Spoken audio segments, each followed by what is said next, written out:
Hello, everyone. Good morning, and welcome back to United21 Season 41. My name is Redul, and I'll be your host and commentator for today. Two best of threes. It's the playoffs. It's the lower bracket. Everybody are at risk of going home. Our first match is Big Academy versus Masonic. Our second, WOPA versus Mana Esports, but we'll get to that one later as our first priority is Big Academy versus Masonic. And one thing that we do have to mention is the fact that Big Academy are playing with a stand-in instead of Widow. It's going to be Lycale, but I believe only for the first map. And, well, good to see Lycale back here at United21 as he is a very, very big grinder and also a very, very good player. As for the rest of the roster, Maze, QB, J-Bone, and Zonic, as per usual. We can also see the bracket here, Musketeers and Young Ninjas in the upper bracket final, which you will see tomorrow, I believe. And here in the lower bracket quarters, Sonic and Big Academy, Mana Esports, and WAPA. Interestingly enough, Masonic 2-0 by the Young Ninjas, which have been on a absolute rampage. We could go to the veto very quickly here and then get into the game. Overpass, Nuke, and Dust 2. Obviously, both teams picking the CT set at the opponent's map pick. That is absolutely nothing new. We're already used to that. And surprise, surprise. As we get here into Overpass,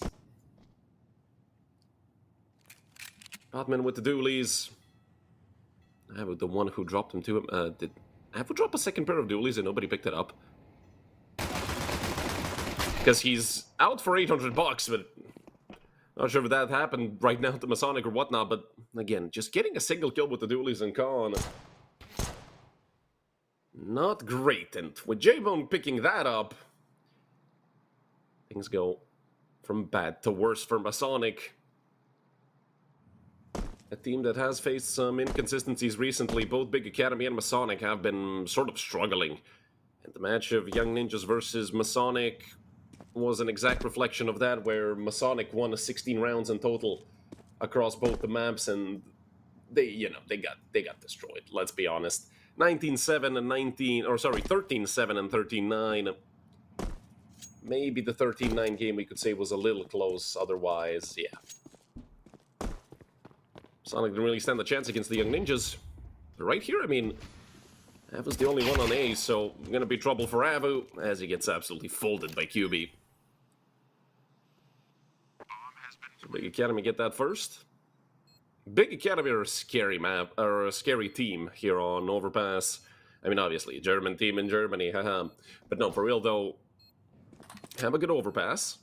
Masonic have a decent Overpass, except that they're, hit or miss. And, well, Zonic took Travis quite a while to kill him, and he gets launched by QB. That's round number 1 for Big Academy, but it was to be expected. Once they got that +2, once they got into the site, QB usually plays good pistol rounds, so nothing new for him either.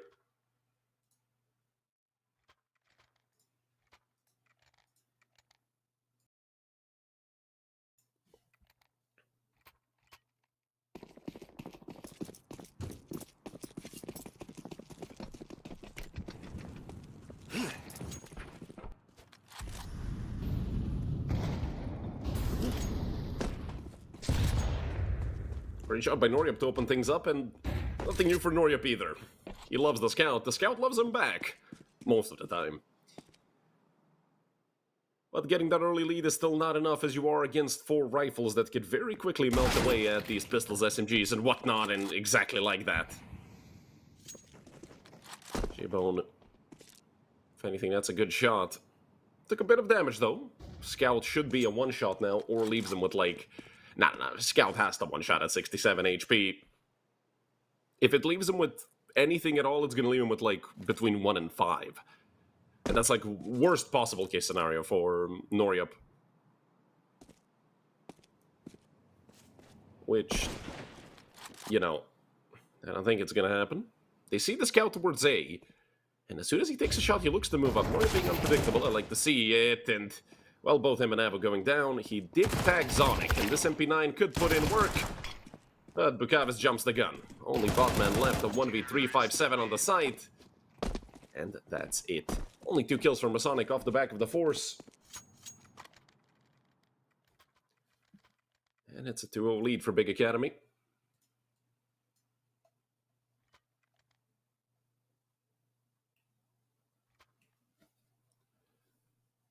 Big Academy didn't ban Nuke, as it seems that their default ban now is Ancient,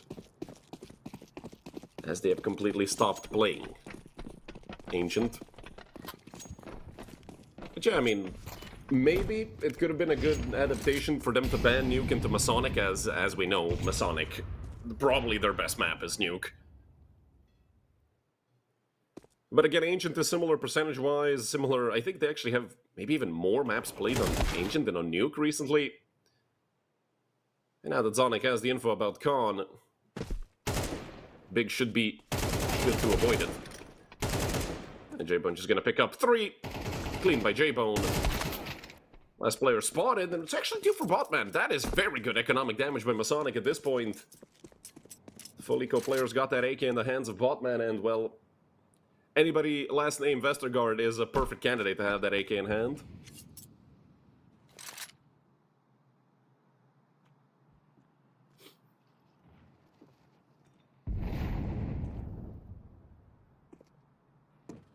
Surprisingly enough, a missed Molotov. By the Danish player, which is, you know, well, one of the Danish players. You know, Maze being a captain and all. Botman could do something here, but I fear they're going to be looking at that smoke, or maybe not. 4 players lost in this round by Big Academy to a full eco. I mean, as we all know, Masonic, they sometimes play these pistols and scouts better than they do the full buys, although Noryup has an op. CT side, Noryup overpass op in hand. Scary sight to see. J-Bone does have one on the other side.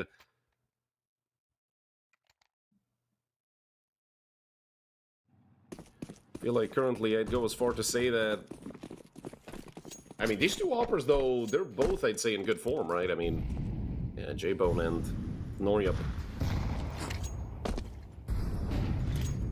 Maybe even Noryup? Maybe even J-Bone at this point. I'm not sure about who's in better form. I haven't casted Big Academy, and I gotta feel the aura to see what's gonna happen.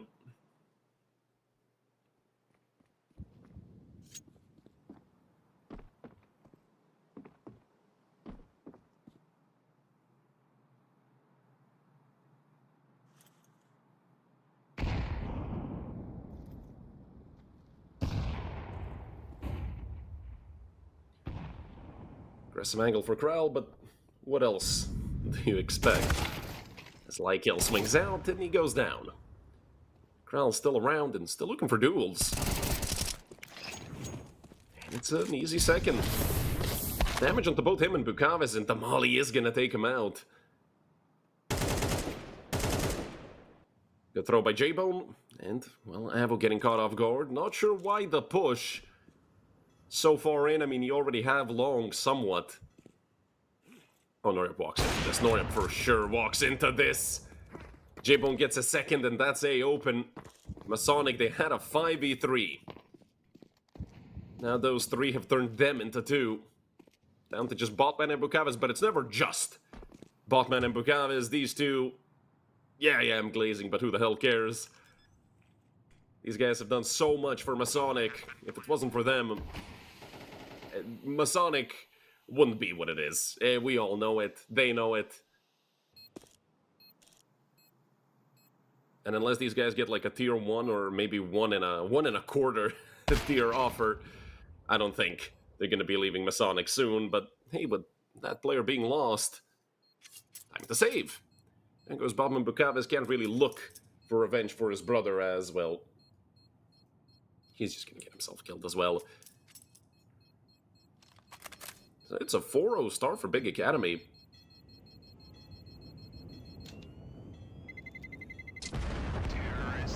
Krell pulling a bit of a body shot merchant, but I mean, he got 2 kills. Nobody else did anything that round apart from Krell. And we got a technical, unfortunately. Wonder who it's for. Well, it's for Abu. Abu has been having trouble recently, though, because a lot of the time I remember seeing, or just they see Abu poof out of the server.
Yeah, but still not being back does worry me a little bit, as that might signal some larger technical issues.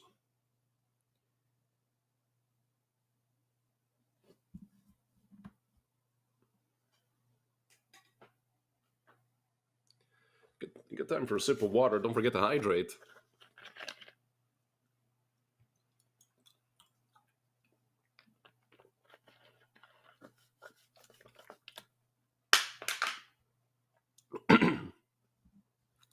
As we continue to wait for Ava's return.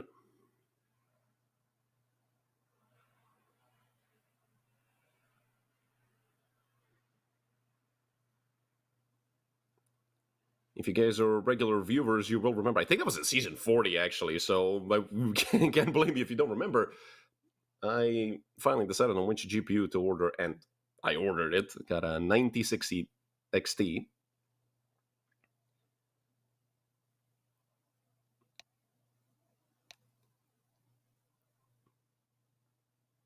So I'm thinking about ordering a whole amassment of those sound panels.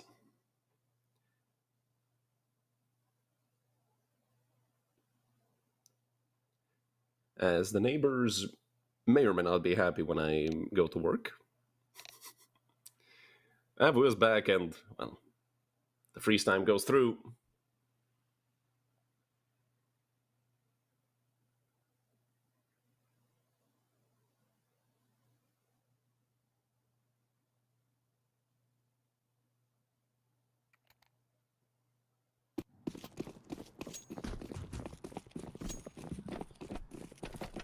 Will the streak of rounds continue for Big Academy?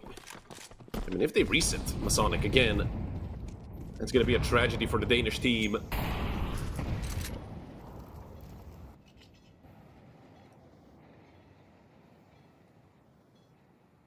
As Big Academy have positioned somewhat towards B. Again, though, Overpass has such fast rotations for both sides, it can change very quickly.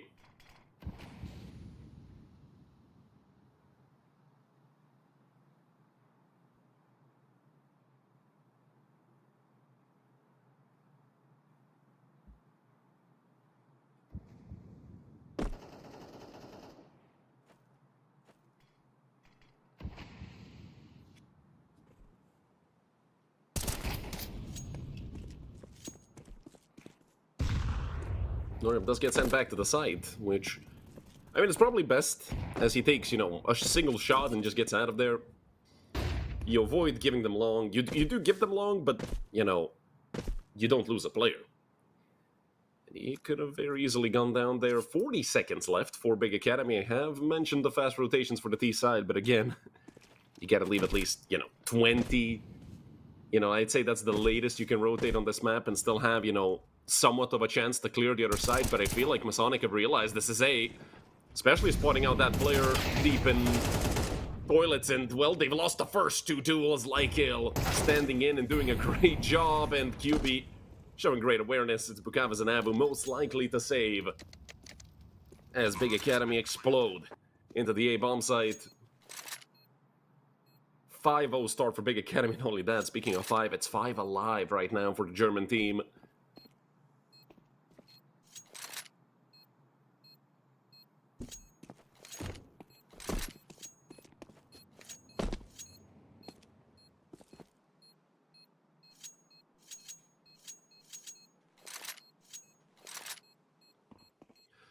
Things are looking very good right now for Big Academy.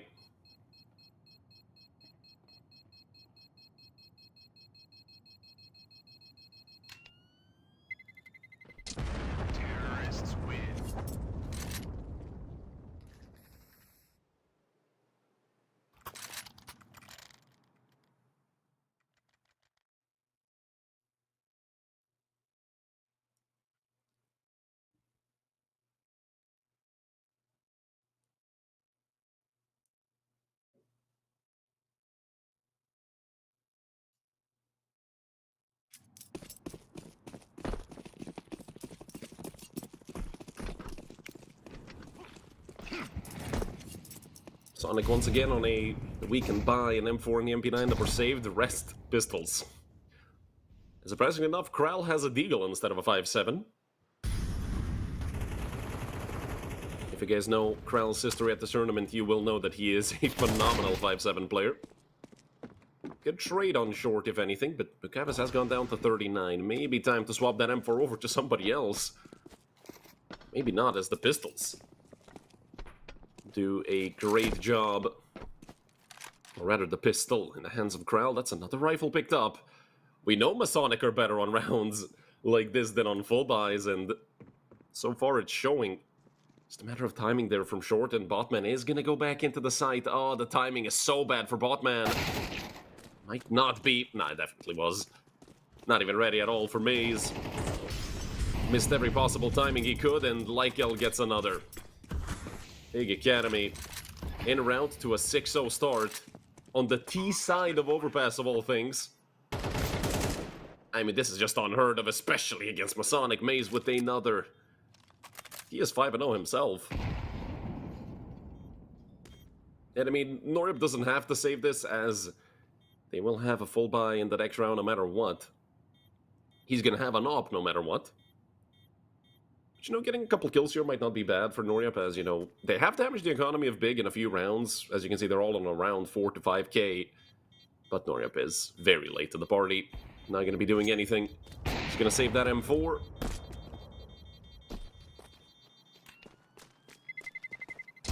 Terrorists win. I feel like the Sonic have to call a timeout here. Losing 6 in a row on the CT side of Overpass. And yeah, there goes the timeout. And looking good right now for Masonic, but, you know, things can still change for the better. But again,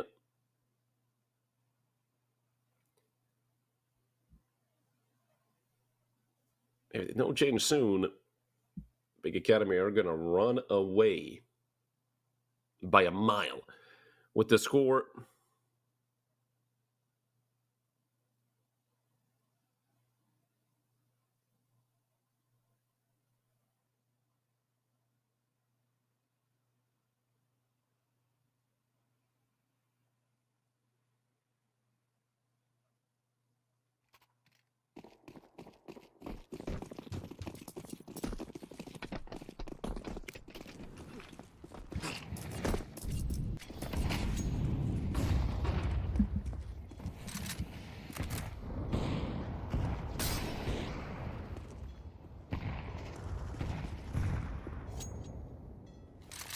Once again, a defaulty setup by Big Academy. These have been the winning setups for Big.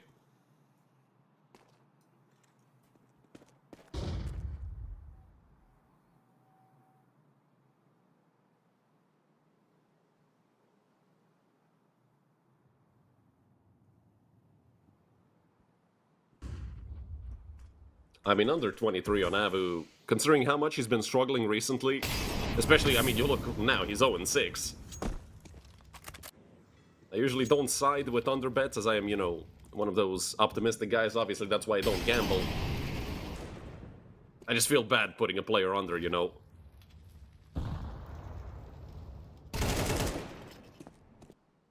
Get shot by Lykel. Sends Kral packing. Upper hand to Norip, however, and it's a 4v4. Maze is the captain gonna do a lot here. He swings out and nails Bukavis. 4v3. Once again, traded back. The Molly is gonna hold him back. They can't get the plant down now on B. B retakes are a mixed bag. Maybe a boost here for Avu. Still looking for his first kill of the game. Well, I mean, his teammate has to crouch if he wants to get up there, which Botman didn't do. And with Norip picking up a kill, this becomes a lot easier. He does get traded out by Lykel, and a great shot from Maze. It all comes crashing down. 7-0 for Big Academy. Masonic are nowhere to be found this game. This was another close round, you could say, but Lykill and May's phenomenal aim. I told you guys, Lykill is a grinder. This guy plays a lot of Face It, so hitting shots is not something he's a stranger to.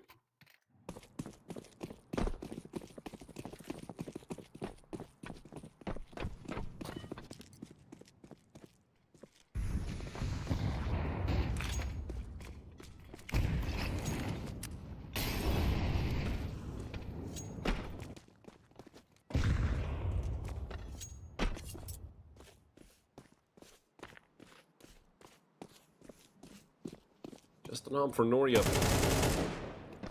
Rest of the team on pistols, and yeah, that is. I mean, I don't even know why you would want to cross to that side of long if you have an op, but massive mistake by Noria, absolutely massive, and something unfortunately that he does, you know, from time to time, and you just, you know, are left scratching your head. This is still doable for Botman, I believe. So he is being flanked. Never mind. J-Bone had the info, 2 for him and for QB. Abel got his first kill somewhere along the line, 1 and 8 right now, and Masonic should call another timeout, let's be real. Ahead of this full buy would be a great time to do so. Noria gets an op for himself.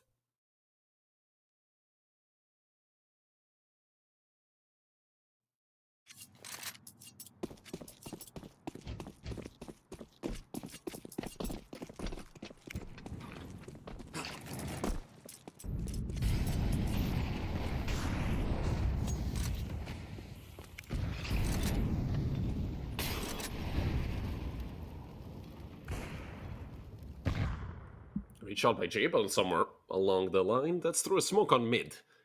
Probably could have caught the jump over the smoke. As Big Academy continued to pummel Masonic. Still a 4v5 isn't horrible, but Noria being stuck in con probably is, and he's completely alone here. Somebody please come help him. Watching 2 sides with an op, he's just risking missing 2 timings at once the way he just did. I absolutely hate the con position. And don't forget, I mean, even if this is a 13-0, which now that I mentioned it, probably it won't be, but the thing with this is the second map is nuke, so no matter how badly Masonic get pummeled, they always have that to look forward to, but again, Big get to pick the side they start on, so they're probably going to take the CT side. Well, probably they did take it already from, you know, what we saw on the veto.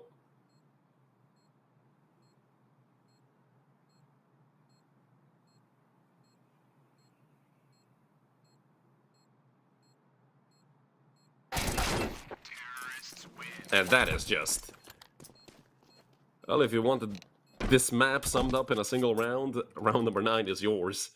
Technical issues again, probably Abu having some disconnecting problems. Could that be the reason he is, you know, not performing as recently, you know, it's been?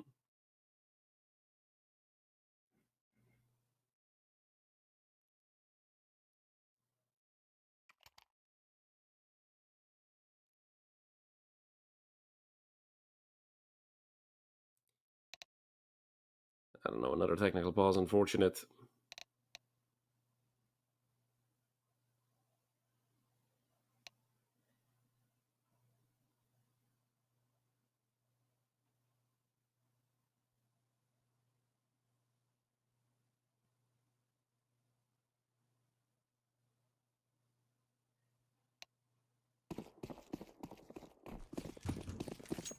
Ay. Yeah, this full year has been full of blowouts, probably due to the fact that, I mean, if we're talking about Tier 2, I feel like the teams usually lack mental coaches, and then it's just hard for them to come back.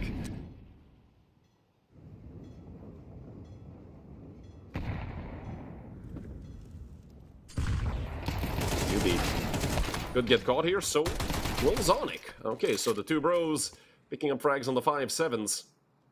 J-Bone's Tech 9, however, has been very potent these last few rounds, and Avu, if it's time for him to shine, the time is now. Chance for a second as well as Lykill jumps the gun and gets caught. J-Bone needs an ace. He has picked up an AK. A very good rifler when he needs to be in just an empty road over to the A-bomb side. J-Bone just goes knife out. He's aware of it. we should be looking at the first round for Masonic as they are a little late to rotate, but it does give J-Bone enough time to plant. The smoke is horrendous, but it's enough, and the smoke being so bad actually works in his favor after he plants the bomb, as, you know, you're going to be worried, is he around the smoke? They should be aware of the potential bank push. Across the side, he gets caught on, like, what is that, a shelf? Something, I don't know, I hate the clipping in CS2. Doesn't matter, though. Evo picks up a double, tripling his kills in total. And a double for Botman as well. There we go, Masonic playing better with pistols. You know, is their specialty, but it was about time for Masonic to win at least one round.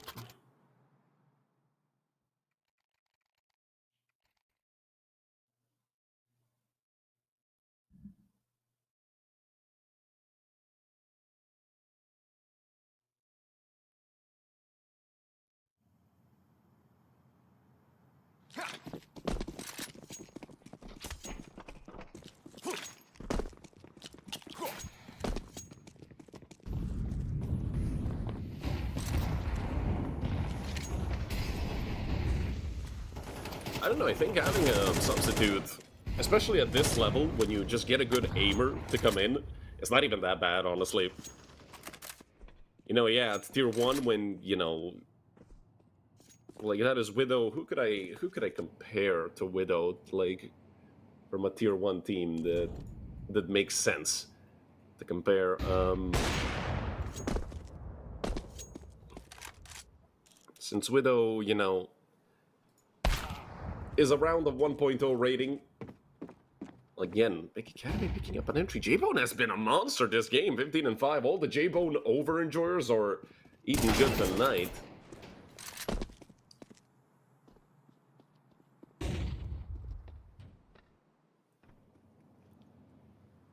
$5-3 for Big Academy.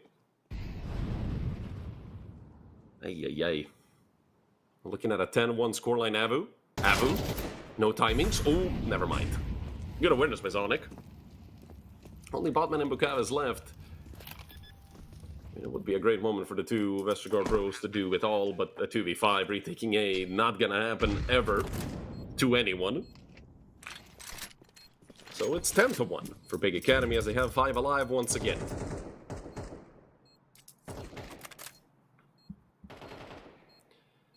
The entire team of Masonic, how many? Botman Bukavas 12, that's 15 with Avu, 19, 23. Just QB and J-Bone have more kills than the entire team of Masonic, not to mention Maze is 8 and 1, Lykiel on 8 frags as well as Sonic just got a 6th. 24 between QB and J-Bone.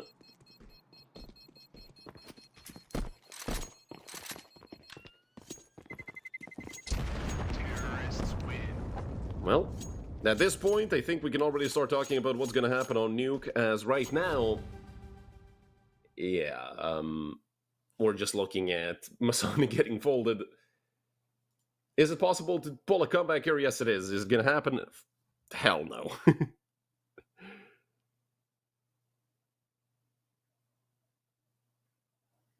If Big Academy, let's say this ends up being a 10-2. If Big Academy allow a 10-2 comeback to happen, holy.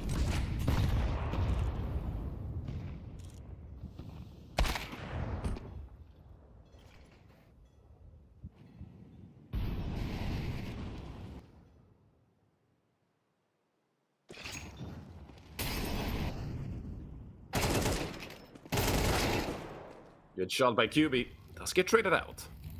But again, Big Academy still have the advantage. And Maze, I mean, 9.0 KD, yeah, you know, he has only died once, but who the hell cares, Maze? Just rolling Masonic.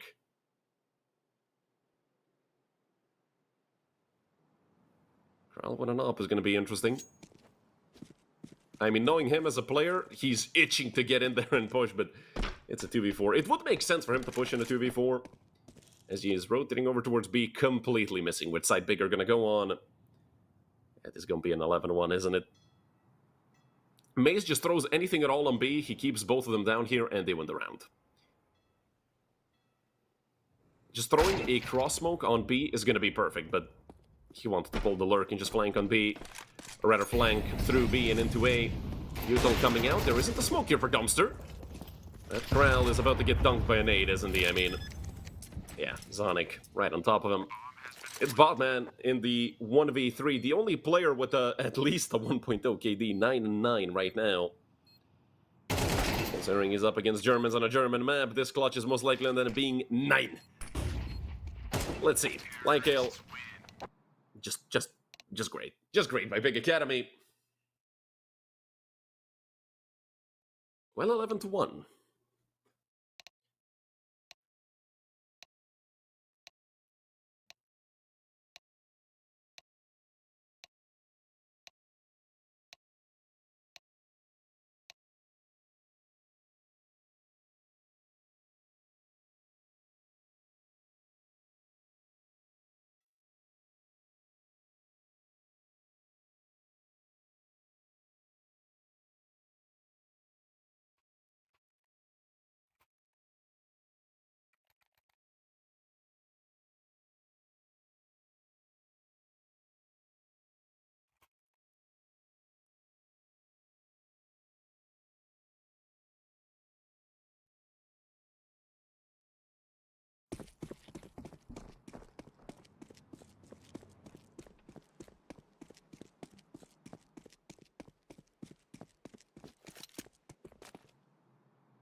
When in doubt, B-rush it out, except it's a contact play, but you know, they did buy you till short smoke, which is interesting, but again, nobody over there. I mean, hell, they took the site.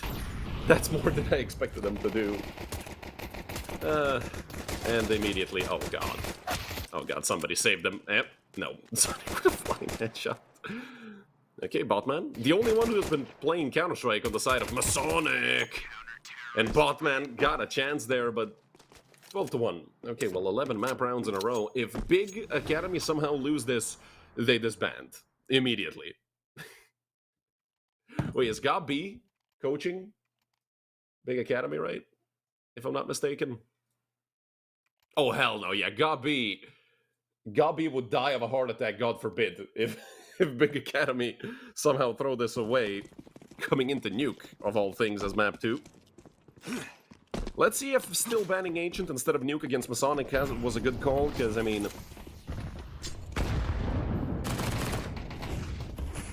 UB. Oh, that nade's gonna be brutal. Oh god, it's a slaughter. Oh god, it's a slaughter. They didn't kill QB. Kral, no. Okay, actually got one. Yeah, so it's GG's, obviously.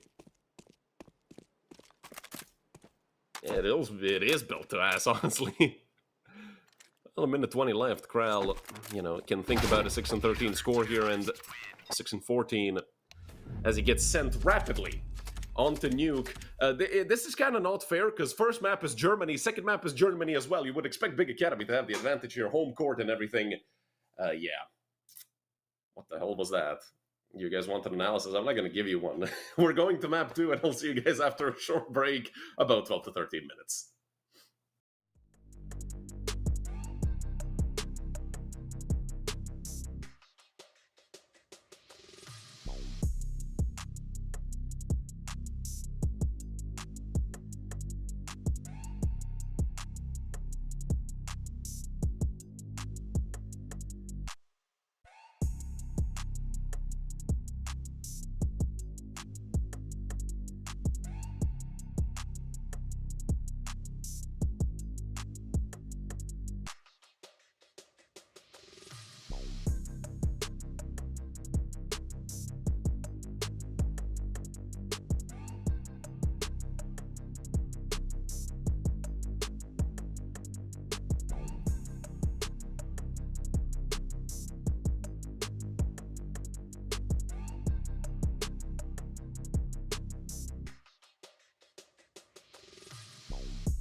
Hello everyone and welcome back to map number 2. Masonic versus Big Academy. Map number 1 was an absolute slaughter.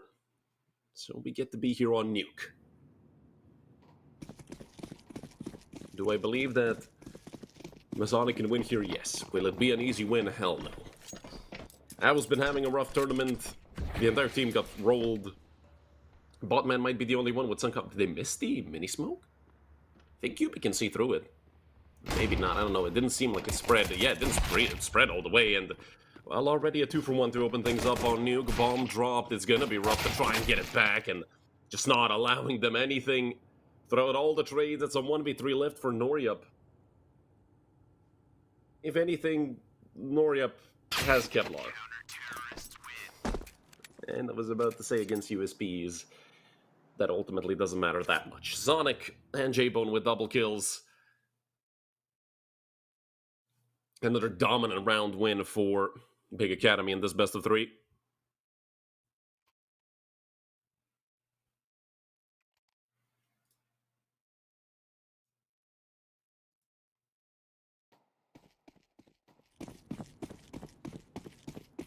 Three M4s and 2 MP9s.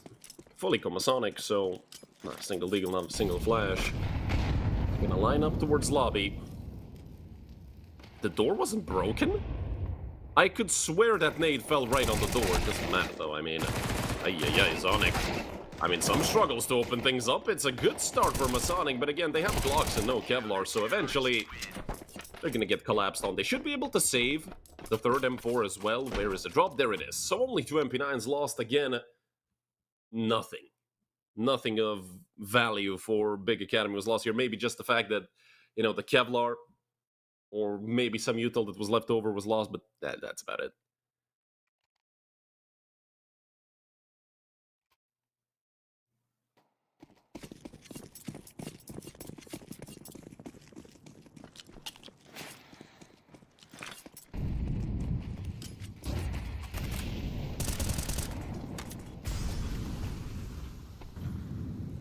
Maze being a little burnt out of position, but still only 20 damage, and finally, something for Masonic. Kral does get traded out immediately. That was getting this much space. Okay, top 10 event did make a lot of noise, and it is a trade by Sonic, but still a +1 for Masonic. But Gav is holding down the vents. It's going to be hard to drop down, and I don't think anybody's going to be going here as, yeah, both Sonic and J-Bone going to be rethinking from ramp. 7 grenades left in total for Big Academy. Have they given up on it? It seems likely. Yeah. Just going to give the first over to Masonic. No reason to throw these guns away. As J-Bone will be able to drop an M4. Sonic as well. Especially with saving full util, so it's going to be at least... I mean at least... for good weapons. For Big Academy.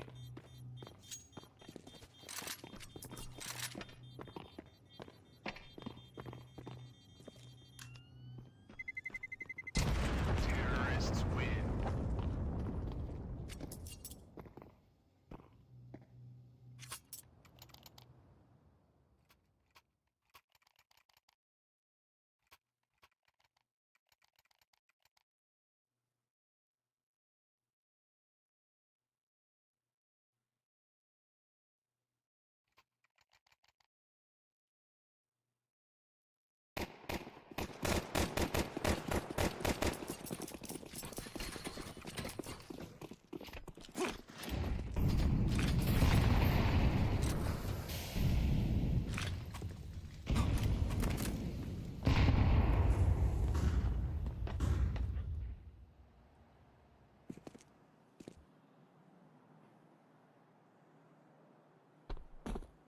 Important round for Masonic to win if they want to get some momentum early. Get a chance at resetting big here. Or rather, reset them by winning this round. Probably sitting them on a full eco. I don't think Big are going to be forcing with the 1900 into 2400 loss bonus. However, there are some teams that do so, especially this early on. As, I mean, realistically, that 4300 total buy is not great. Of course, that is if Big lose this round, and there are 4 rifles plus an op in play. util looking thin for both sides, but with 55 seconds left, Masonic might need to hurry up a little bit, as time is certainly going to be a factor here. It's a matter of when. And most likely we're going to see an A hit by Masonic, although they're turning back around towards ramp. Lykill is here, gets caught in the middle of nowhere, and still gets 2, plus the bomb dropped. There is a player who has pushed out through Secret, and Corral might be able to pull this round back for Masonic, but with only 20 seconds left, Lykill doing it all towards ramp, and he runs away. So many players with greed for a 4K, he gets the 4K anyway. The game rewards him for his patience. Corral is dead. That's for sure, just a matter of timing. Well, gets away with the kill, picks up the op immediately. Bigger probably gonna leave him to save. Is he gonna open the door? No way, Corral. Tucks away in the corner. No scope connects. But you can't really blame Lykill for going for the ace. Masonic, yeah, this round is doomed. Does Noriev drop an AK over to Corral? Yes, he does.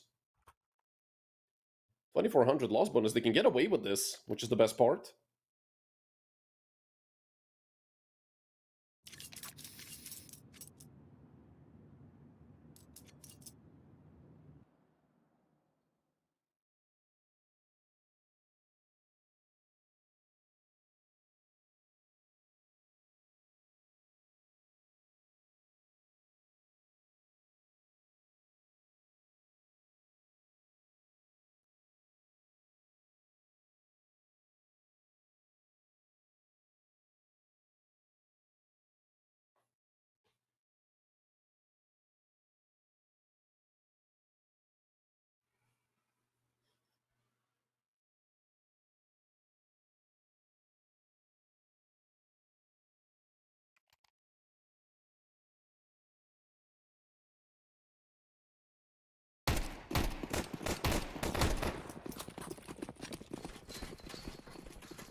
Well, at the end of the day, it is a full buy, actually, by Masonic.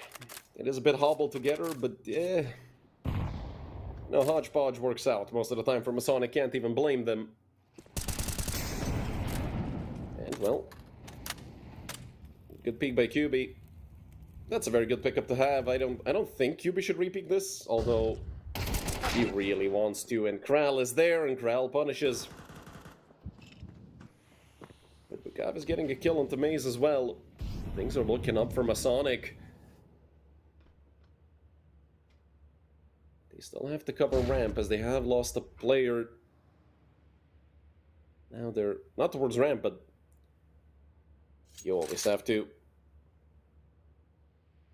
cover ramp no matter what, especially against Masonic. They really like going ramp, but they have sent 3 down towards B.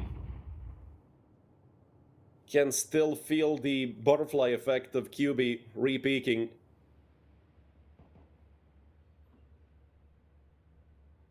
Masonic, is he gonna see Bukavis? Oh, yeah, he does. He was looking for that angle the entire time. Good job by Zonic, good awareness to expect the lurk, although Masonic do usually leave a lurk, either towards mini or towards lobby. This is going to be another save for Big Academy. They want to get another chance at buying. Next round has to be a force, as they do have a 1400 as their loss bonus.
Well, not a phenomenal buy for Big Academy, but again, 3 rifles, 5.7 MP9. Ooh, Abu actually does get down into the vent.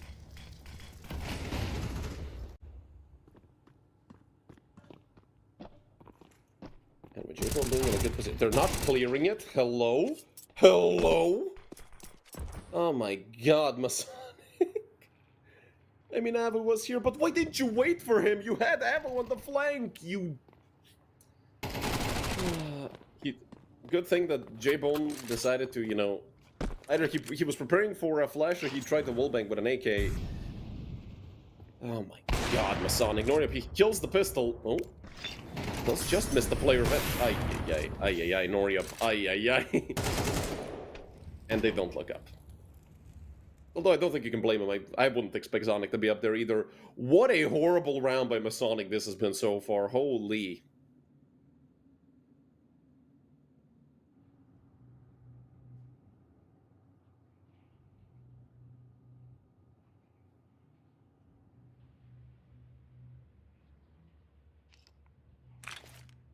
Five seconds left. Abu gives himself a good chance here at winning this, especially with that smoke being in the middle of nowhere. They think you're planting in it, and, well, you're gonna be looking right at the smoke. Peeking above it may not be the best idea. Easy defuse for Maze, just a matter of what else are they gonna pick up off the ground. Both of them have or rather Team Molotovs, which is pretty good to have on the CT side. And it's 4-2 for Big Academy. Masonic are all over the place, honestly, at this point.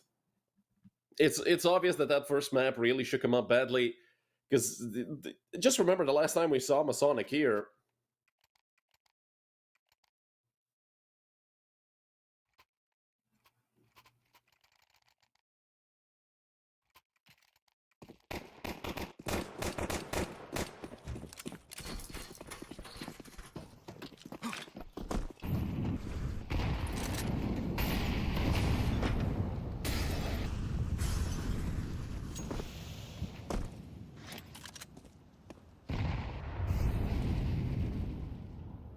Cube is still around.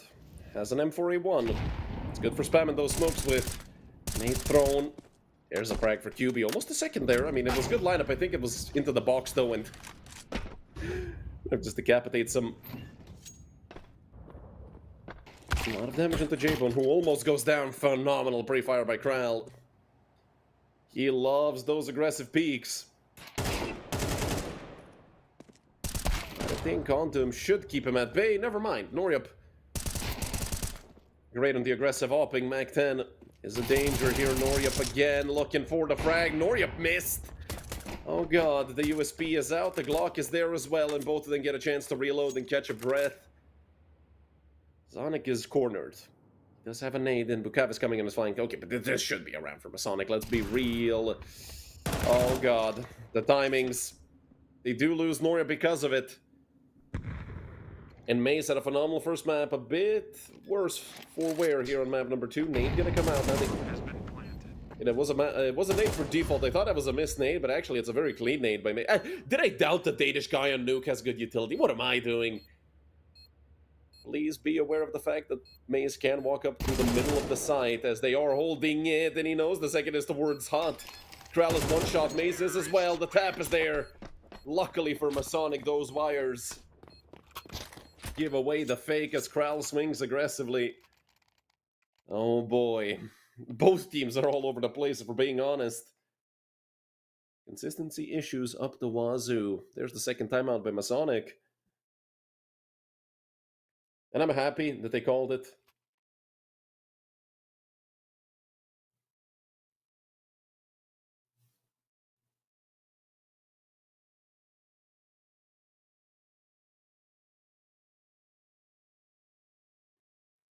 As you know,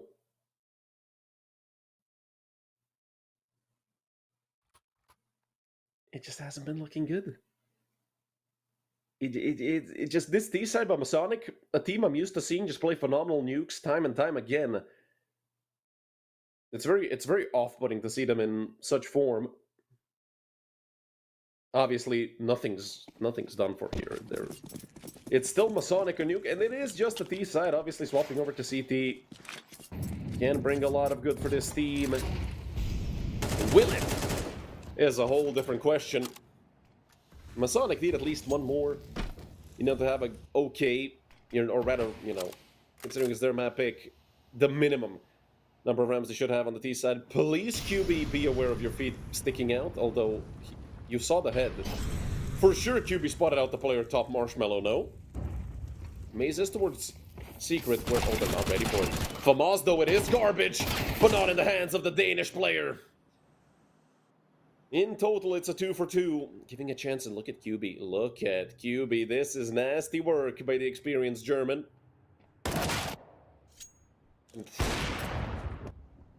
Free kill for Noryup. That gives QB something to work with. You hear Noryup coming up behind you. Hope is aware of it. That's crazy. That is actually crazy. Great stuff from Noryup. Two for both him and Bukavis. That's more the Masonic I'm used to seeing on this map.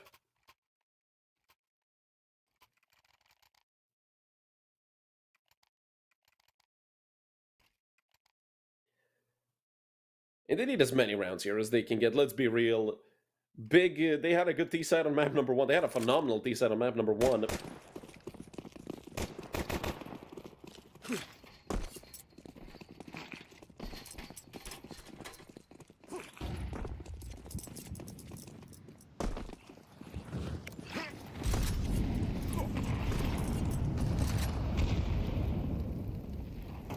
Just pistols, Maze with a CZ. That's something you don't see every day. I mean, no chance Masonic lose this round, so we're looking at a 5-4 lead for the Danish team. Just a matter of how many guns will they lose, if any at all.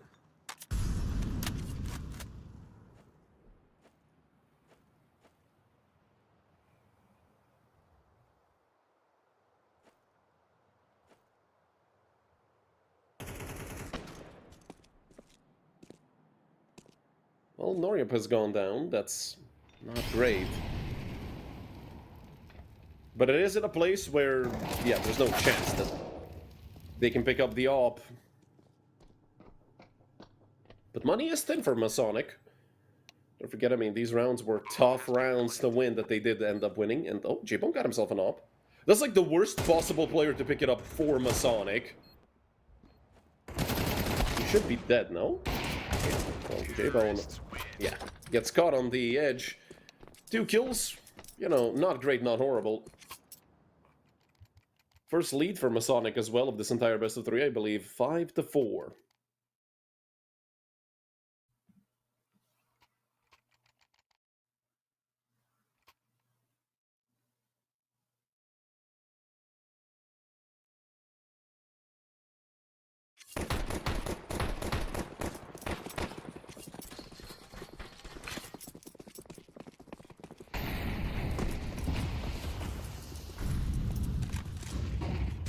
Gonna put a fast push. Knows he has the AWP, while the opponent doesn't. Tries to abuse it, and does so perfectly. Down with J-Bone.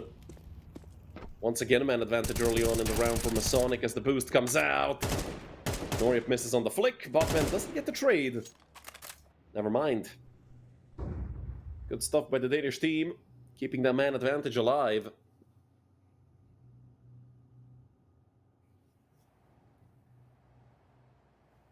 But a FAMAS. Yeah, you never repeat that. Also, there might be a universe where Maze repeats, gets nailed, and then Sonic does something, but you don't want to put your team in a 2v4, which happens anyway. A lot of sound made towards Mini. They will actually go into A. 2 players stuck in the smoke. Oh boy, is this going to be fun for Maze and Lykael. Might be best to just save. Lykael, is this good timing?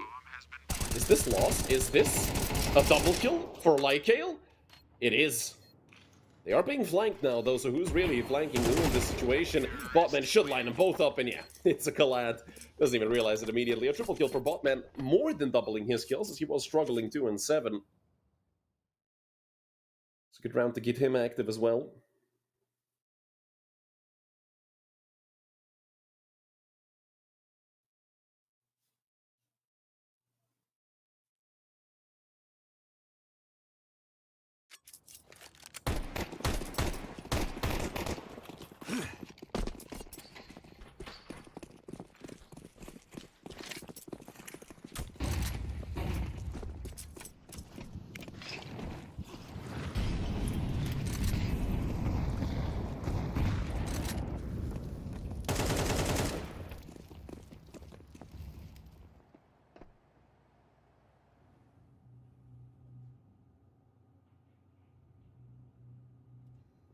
Another week bye for Big Academy. They just sort of lost all momentum, and, well, this is what I was talking about with Masonic, you know, being the team they are on Nuke. Can't really doubt that even after a 13-1 beatdown, we could still go to map 3. It's happened before. Not with these two teams specifically. You lose the first map, you go to your own pick, and it actually works. And Maze gets 2? Okay, Maze, I see you. It's 2015 all over again. Well, if he got that kill towards Zabu, might have been. Zabu is low, and... Ooh. Okay. Love to see that from J-Bone. And Botman's dead. They're about to lose to almost a full eco. Oh, I love these two teams. Oh my god, you're so inconsistent, holy. But you can't even blame him. Maze is probably the only player in this entire tournament that gets 2 with the CZ right there. And then regrets just not playing the 5-7 as it's objectively 10 times better. And trust me, I'm a CZ believer. Masonic just blew out their penultimate timeout, which means 3 out of 4 used. D-side, but guys, it's D-side Nuke. It's your map. You're about to go to the CT side. You're going to have a lot of fun here, and you're at least going to have a 6-6 app. I don't think using 75% of your timeouts here is the play. But you know what the hey? They know better, obviously.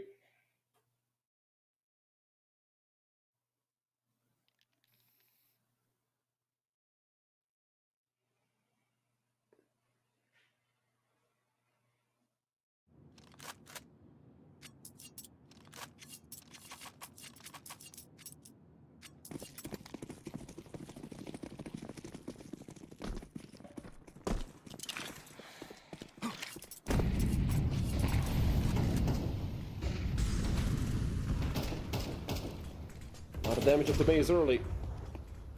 QB is up close. Oh, did he get spotted? They're ready for QB. But QB gets the first, and missed the chance there for the second. QB, it's back and forth. But a 2-for-1 in total for Masonic. Or rather, against Masonic, and maybe even better by J-Bone. And now I'm sat here wondering, where the hell was this up all half long? A triple kill for J-Bone to close things out. As I said, all the J-Bone over-enjoyers are eating good tonight. 11 and 7 to close out the half. 6-6 at the end of it.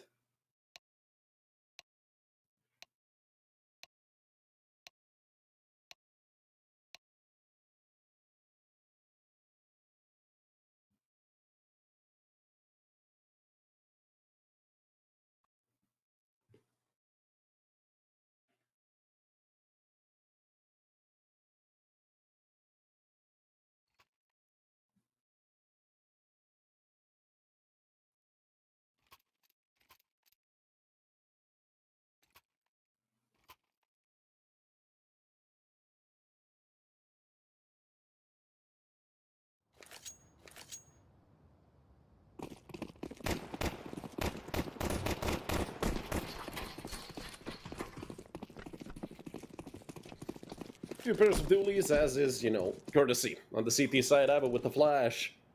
Oh, Crowl. Miss shot, miss shot, miss shot, miss shot. 5 times in a row. Maybe, you know, 6 times the charm. Nope. The Glocks are running it. And I mean, Big Academy, 2-for-1. Make that a 2-for-2. They know where Bukaves is. And that's another frag for Bukaves. And Bukaves. You love to see it. 4 kills on the dot.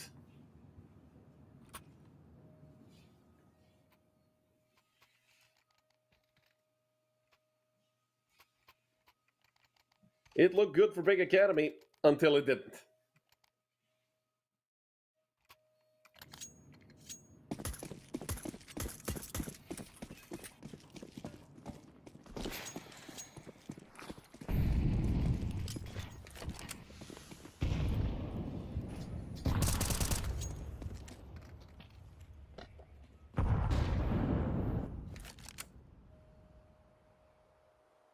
Three MP9s. Masonic have been prepared.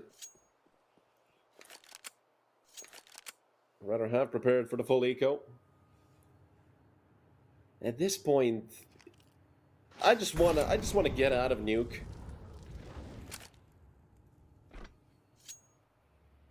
I don't think we are going to be here for much longer, though. Big Academy have completely fallen apart.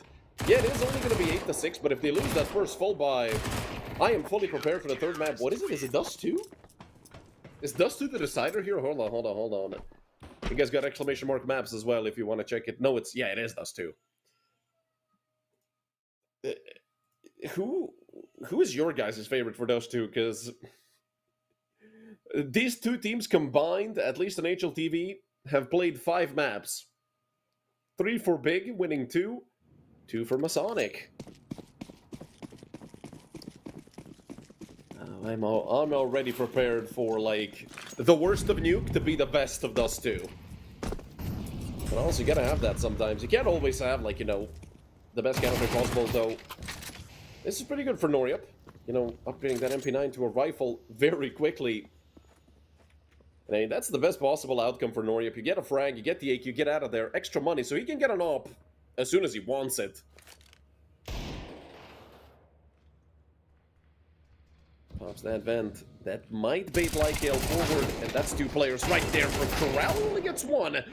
And Noryup gets 1 himself as well. It's 2 MP9s in the retake. But again, jumping from heaven is going to be pretty good for those MP9s, if we're being honest. No, it is Bukavis towards 7. So never mind. The M4 is going to have to do work, and he's been smoked. I think he would love an MP9 right about now. Avu here as well, and it's great stuff by Avu and by Bukavis. This is what I'm more used to. Timing their peaks well, playing off of each other. At the end, it's not even that close. 3 alive for Masonic, which is good for their economy. 3 AK is getting saved. Noryup got extra money, so he's going to have an op for sure.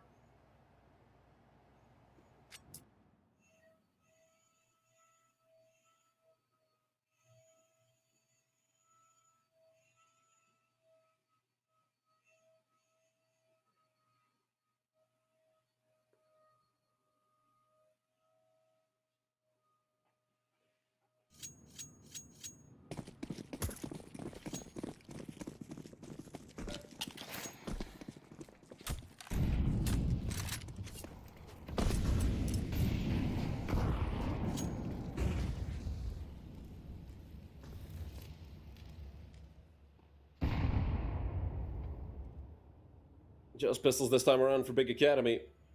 But we are nearing the end of Nuke. I don't think Big Academy are going to have a good D-side moving forward. They haven't won any rounds so far.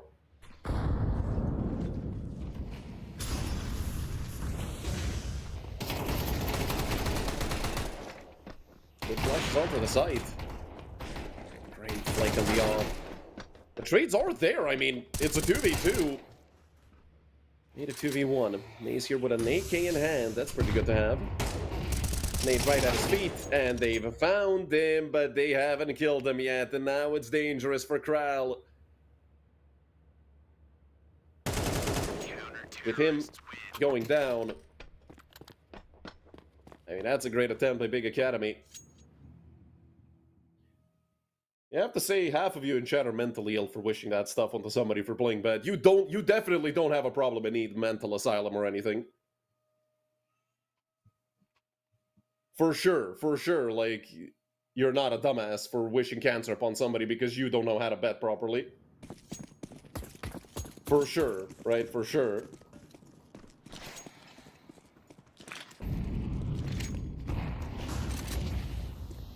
I rarely get pissed off, but you're actually stupid.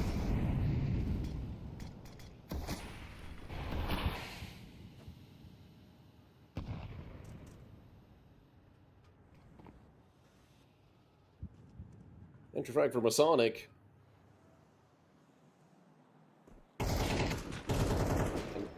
QB. He's gonna get the trade. And Vent is still on the side of the Danish team. Almost made better by Bukavis. That nade is a bit tricky to throw. May's got a frag.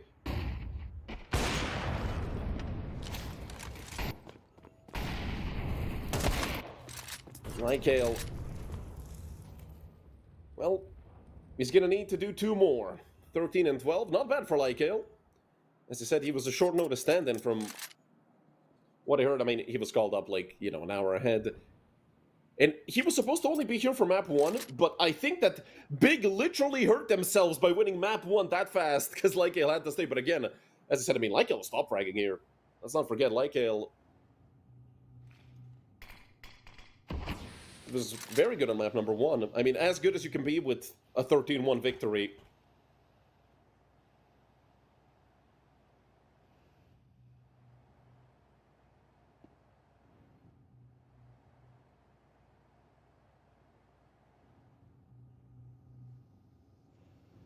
There's 15 seconds left for Lykael. He needs to frag this out.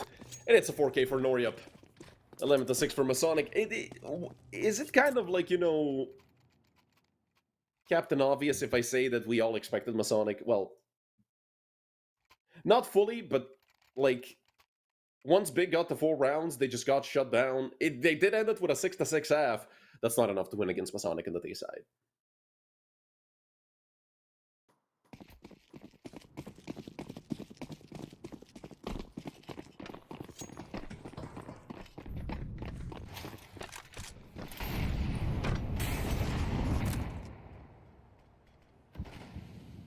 It is a full buy for Big, but they have no utility. 1 Molly smoke and 1 nade. OT feeds, but it doesn't happen here. I don't think it happens, Lizo. Especially if Noryup gets 2. Almost the third man. I would have lost my vocal cords if that connected. Man advantage Masonic. They can still screw it up. They've been inconsistent this whole map, and I feel like they're aware of it themselves.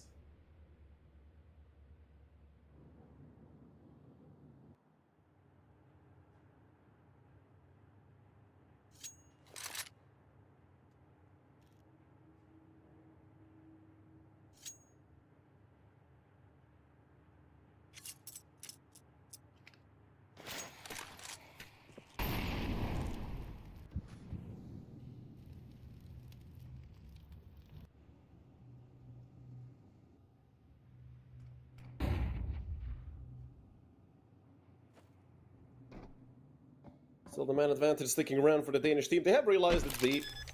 They're gonna ramp all the way around Big Academy. Luckily, that double door smoke is there. Gavas maybe goes for the wallbang? I mean, there is a player on boxes.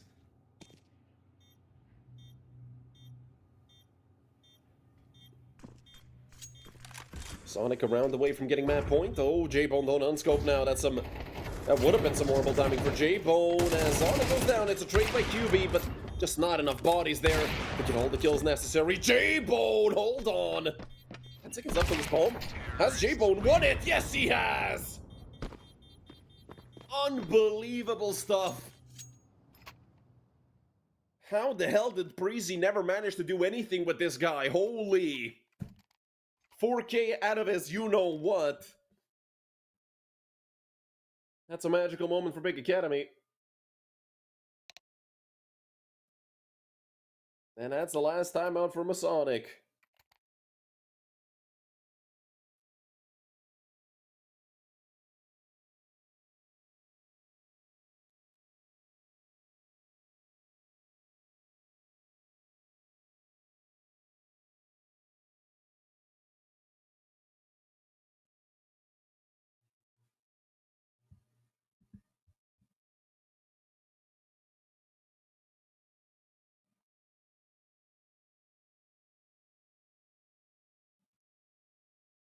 Look at the money for Masonic.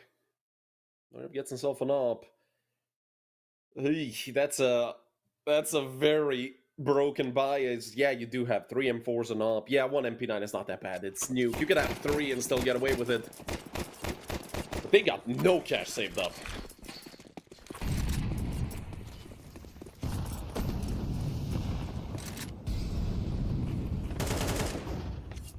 Oof. Where has that been all game long, QB?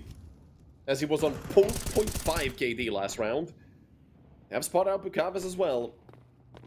Sonic getting another. Things are looking up for Big Academy.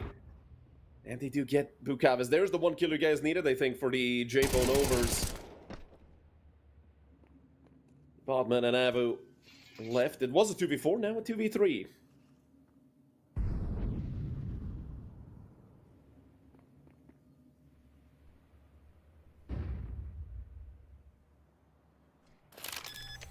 Have a look in, even with 11 and 14 looking miles ahead of himself from map number 1. But this is a save for Masonic.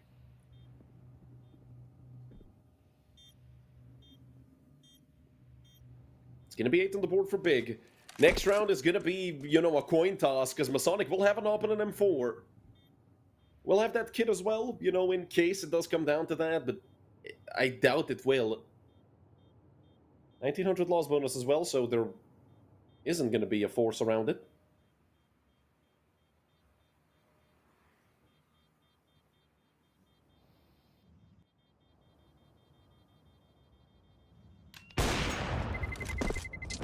Terrorists win.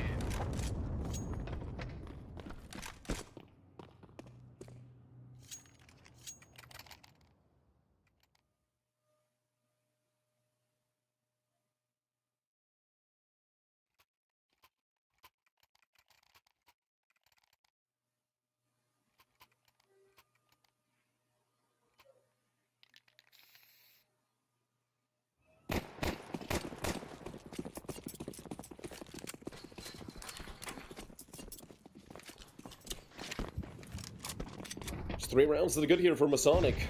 As I said, just a PT50 bot among the other 3 players that haven't saved anything. Oh, yeah. Oh! I'm surprised Norip missed that. Usually he's the one to hit those shots. Now that they know the op is in a side, now they can look to move up. And Maze just walking into an open A bomb site. Botman, are you aware of that? He actually is. Surprisingly enough, that Molotov was... What? That has to be missed, right? Sonic now looking to move up. Just getting iffy for a big academy. Botman gets another big tag. Drops Sonic down to half. Luckily, Maze is there for the trade. And I'm pretty sure that player crossing into the ladder for heaven was spotted. Molly completely misses. QB is still here. The second one is gonna land. QB getting a frag. Things are looking better for Big Academy. He might go down to a USP, and Bukavis is close here. Down goes QB, man. Things are not looking good for Big. They're just back and forth, back and forth. I don't know what the hell to say here, but finally, they break the streak of 1-for-1s.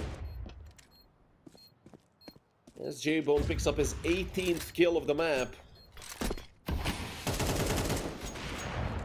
And that's a headshot. Oh god, Kral. 16 and 10, I mean, it's looking pretty good. You would expect Kral to... Wait, I gotta know. Okay, you have the over, judging by the things you're typing. Yeah, judging by the things you're typing, you have the over. Surprisingly enough, because usually headshots like that happen when you take the under. For sure.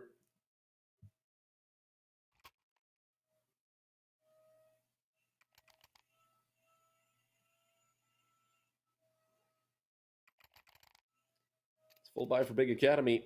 Still broken with money, but same goes for Masonic. Both of their banks have run dry. A little better because of 2900 loss bonus on the side of Masonic, but again, there's somebody saved up with Maze, you know.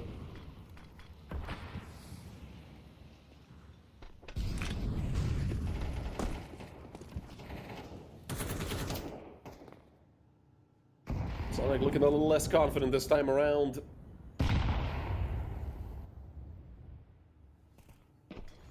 As they have taken, you know, more passive positions.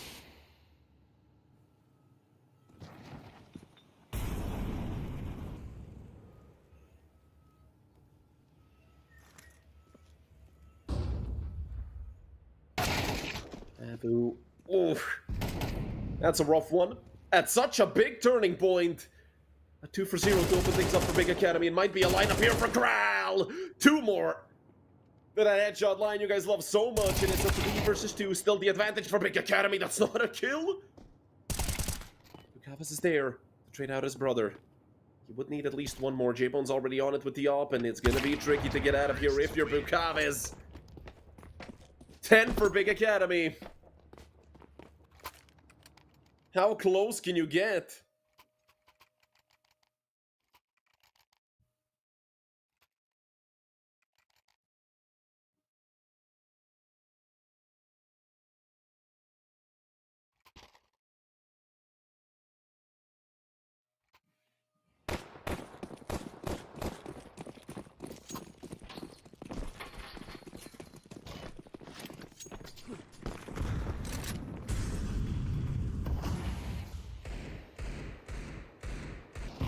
just business for Masonic, but if you guys know, these are the most dangerous ones to go up against when you're versing Masonic.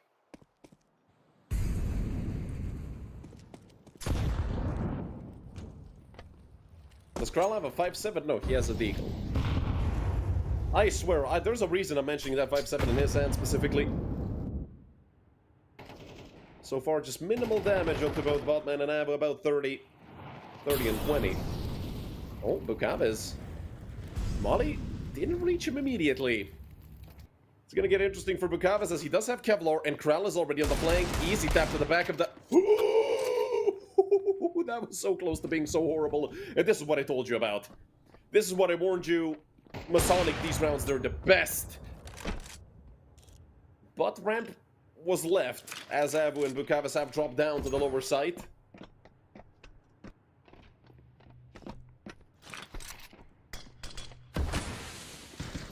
Flies out, it blocks off Bukaves and Abu gets another. It's all falling apart for Big Academy. They don't have money, don't forget.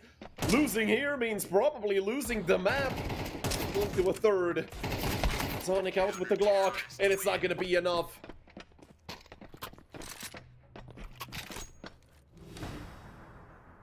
I warned you. And for good reason.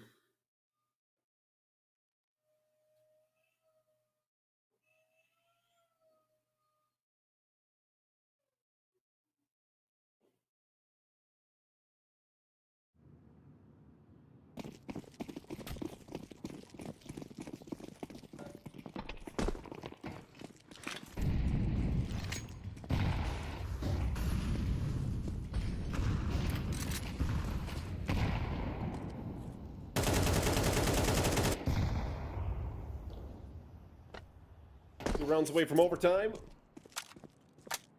Round 23 gets off to a great start. Tech 9 frag for Lycale.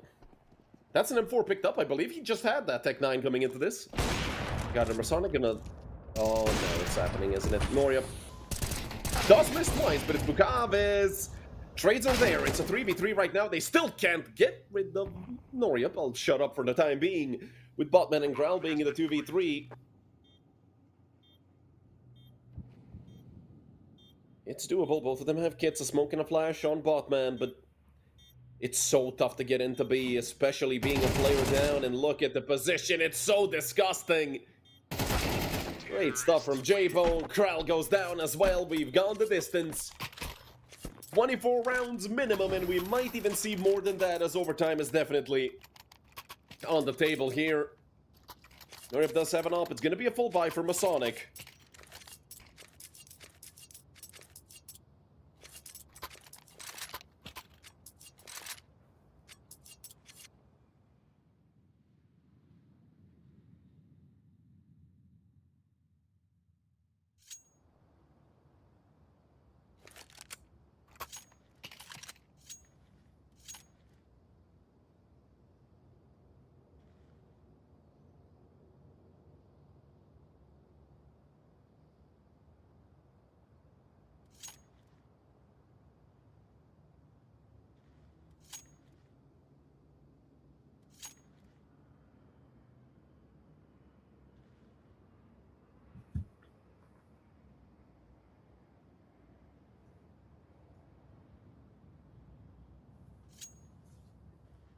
Guys, don't jinx the OT. If you want it, don't talk about it, trust me. You already know. I'm not mentioning it, because I know I'm a walking jinx, so whatever I say is going to be the exact opposite. QB spots out the op, I'm pretty sure. Please don't repeat it. QB, you've died so many times, repeating stuff you shouldn't. Would be silly. If he continues doing the jump up, he's up there right now. Nade comes out, Nori up. Hits the shot. But he does get traded. Luckily, J-Bone was there.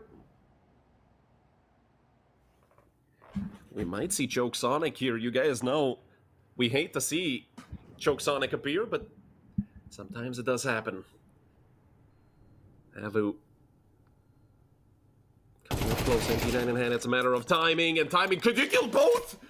Oh, Lycale. Didn't even notice there was two players there. It's a 4 versus 2, 4 versus 1.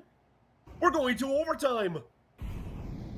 Bukaves Save Choke Sonic, please.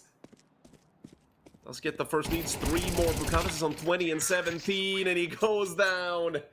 It's overtime, ladies and gentlemen. 12 to 12. We've gone the distance and then some.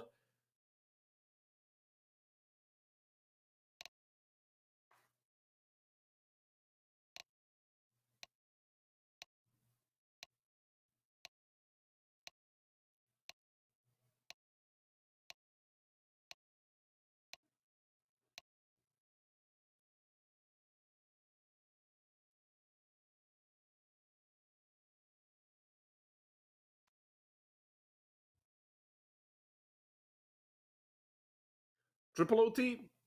I'm all for it. I'm honestly all for it, because this map is not as clean as it should be. There's been a lot of, throw stuff at the wall and see what sticks. I'm all for it, honestly.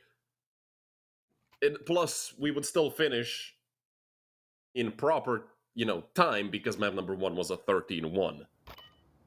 If this match ends with like a 4-0 streak right now for Big, as they are the ones that would have to, win. Let's say those 4 rounds take 10 minutes. You guys would still have like, what, a 50, 40-minute break to wait for, so... the more rounds here, the merrier. Unless we go to a third and then it also goes to OT, in which case I'm pissed. Crown. What? Bro, J-Bone has been hitting some naughty shots, man. Down goes Lycale, but Nate gets the trade. Now goes Bobman as well. Is this the Chronicles of Choke Sonic? It might very well be. 13 to 12. This is the first lead for Big after, like, what, 3... or after 2-1, I think. Right? Did they have a 4-3 lead? I don't know, let's just call it the first one ever since the first half. That's certainly gonna make sense.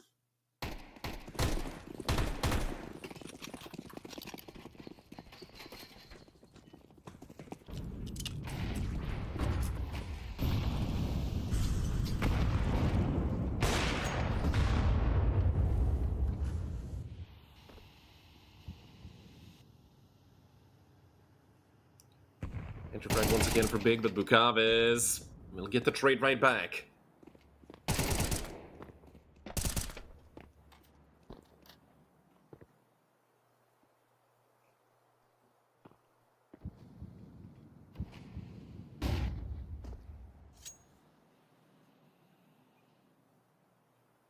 Sonic do have a chance in evening things out. Noryup and Bukavis, they've been the ones shining the brightest here for Masonic.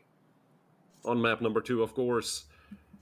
Avu struggling once again. Botman has had struggles as well. He was the only one really doing, anything at all. But they were empty kills. And when you lose 13-1, you can have 40 and it would still look hilarious.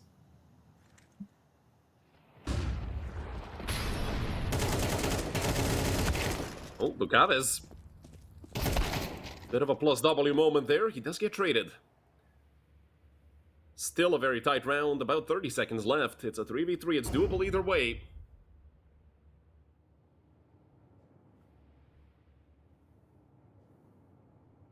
QB has a chance at ruining Masonic. QB turn around. QB turn around. For the love of God, QB turn around. Although he has to keep the laser... Oh, they didn't flank him. QB heard me to turn around, but don't know what happened. There's the frag for QB. With Ava going down, Molly thrown, it's another frag for Big, it's 14. It has to be 14. Nothing else is possible apart from that 14th. And down goes Botman to J-Bone. J-Bone, who is on 24 and 14. And oh boy. Are Masonic gonna be mad with themselves? I'm not sure.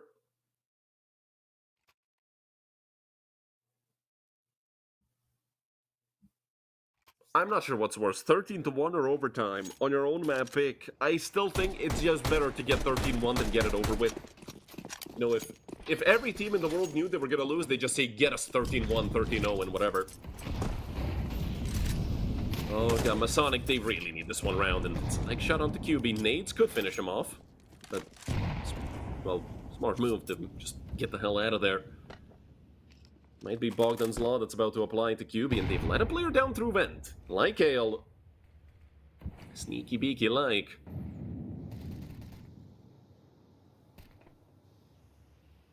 I was 90% ready for J-Bone to just rip a shot and rip Avu's head off. That's how many of those J-Bone has hit.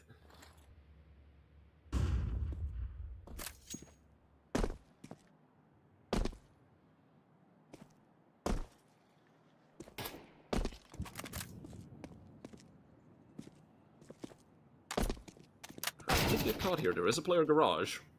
That's like Ale. Continues moving up. Like Ale might catch another. Oh, he has no idea. And why in a million years would you peek that? Yeah, QB gets the trade. There's Botman almost with 2. Still looking better for Big than for Masonic, as Avu and Bukam is left. In the 2 versus 3. Time slowly running out, however. The Academy do have to decide where they want to go, and Lykel just does it everything.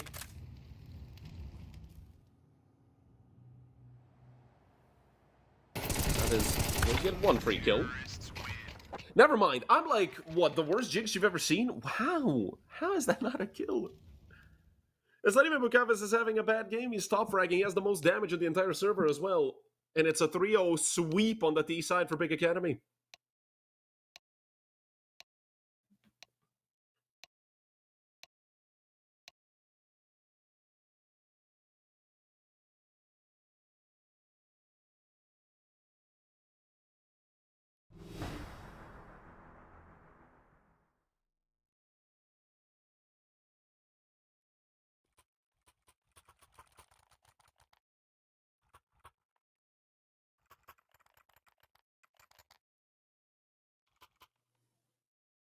Big just need 1 out of the next 3 rounds to, I'd say, pull an upset here against Masonic. About who's the favorites coming into this, both teams have had up and down form recently. I don't think form was big of a factor. But Nuke against Masonic, especially when they had like, what, 11-6, 11-7 lead, something along those lines. I feel like at that point everybody were expecting us to already be probably halfway done with Dust. And Lykel moving up again. Maze gets the first, it's 4 more. 3 more. Lykel again. Joining Maze. With those heavy, heavy frags, and they have such importance, QB. Well, Bobby goes down. And so does Maze. Okay, so Botman could have been at a later point, but he has come through. That's the bomb drop with QB getting 2. Okay, the map is over. And the series, 16-12 on map number 2. Unbelievable stuff by Big Academy. Shoutouts to their mental for making the comeback happen. It's 3 for QB to end things off, you know, to make some right of his wrongdoings throughout this map, but unbelievable stuff from Big Academy. Extremely dominant map 1. I feel like that's the biggest thing that even gave him a chance here. Yeah, they were down, what, 4 rounds with Masonic having 11. They were down 12-10. Masonic had 2 chances to take us to Dust 2, took neither one of them. Especially with the fact that round number 23 was not a great buy for Big Academy. Don't forget they had like 2 Tech 9s or 3 Tech 9s. I think it was 2 and 3 rifles. No utility coming into it. And, well, it was 16-12 at the end. Great stuff by Big Academy. Masonic are gone. We say goodbye to the Danish team here in the lower bracket. An 0-2 loss, I'm certain. If they're not happy with what they showed here, our next match in about 45 minutes, my apologies, is going to be WOPA versus Mana. Same stuff for the 2 of them. They're both facing elimination. Let's see if our almost triple champions of United21 can deal here with Mana after a bit of a longer break.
Hello, everyone, and after a bit of a longer break, welcome back. We got Mana Esports versus WOPA on the menu today, or rather, right now. Mana, who defeated the Big Academy in their opening match 2-0, did get 2-1 by the Musketeers in the upper bracket semifinals, and it was a very close match where the Musketeers won the third map 13-11 to complete the reverse sweep against Mana Esports. Obviously, Mana winning their map pick of Dust 2. On the other side, WOPA Esports got beat by Masonic in also a very close game where they lost the third map 13-10. They got dropped into the lower bracket where they beat the Truck Drivers 2-1 in a not so close best of 3, where they also completed their reverse sweep, so good job to them. And, well, now they're up against Mana in this lower bracket quarter matchup. Honestly, between these two teams, I feel like if you could say inconsistent in like brackets extra bold impact font, it would be these two teams. Because Mana, they can be the biggest threat in a tournament for like, the entire group stage, 3 matches in the playoffs, and then they suddenly crumble. And that could happen here with Mana again. Dust 2 is not going to get played because it's the default ban for WOPA, and, well, we could probably look at the veto if it's ready. I do believe it is, but you guys can just check exclamation mark maps in chat anyway, so you can see it. But yeah, here's the veto. Dust 2 as a default ban for WOPA is a massive advantage here against Mana. Nuke picked as the first map by WOPA. Second map is Mirage. Both teams taking the CT side of their opponent's map picks. Ancient Overpress banned, leaving us with Inferno. And, well, this veto, I mean, if WOPA lose Nuke, it's going to be rough for the green Danish team. Because Mana are a very strong team on both Mirage and Inferno, but WOPA do have a good Inferno as well, or at least a decent one. I'd even say their Inferno might actually be better than that of Mana, but we all know. Mirage is a great map for Mana. Nuke is horrible.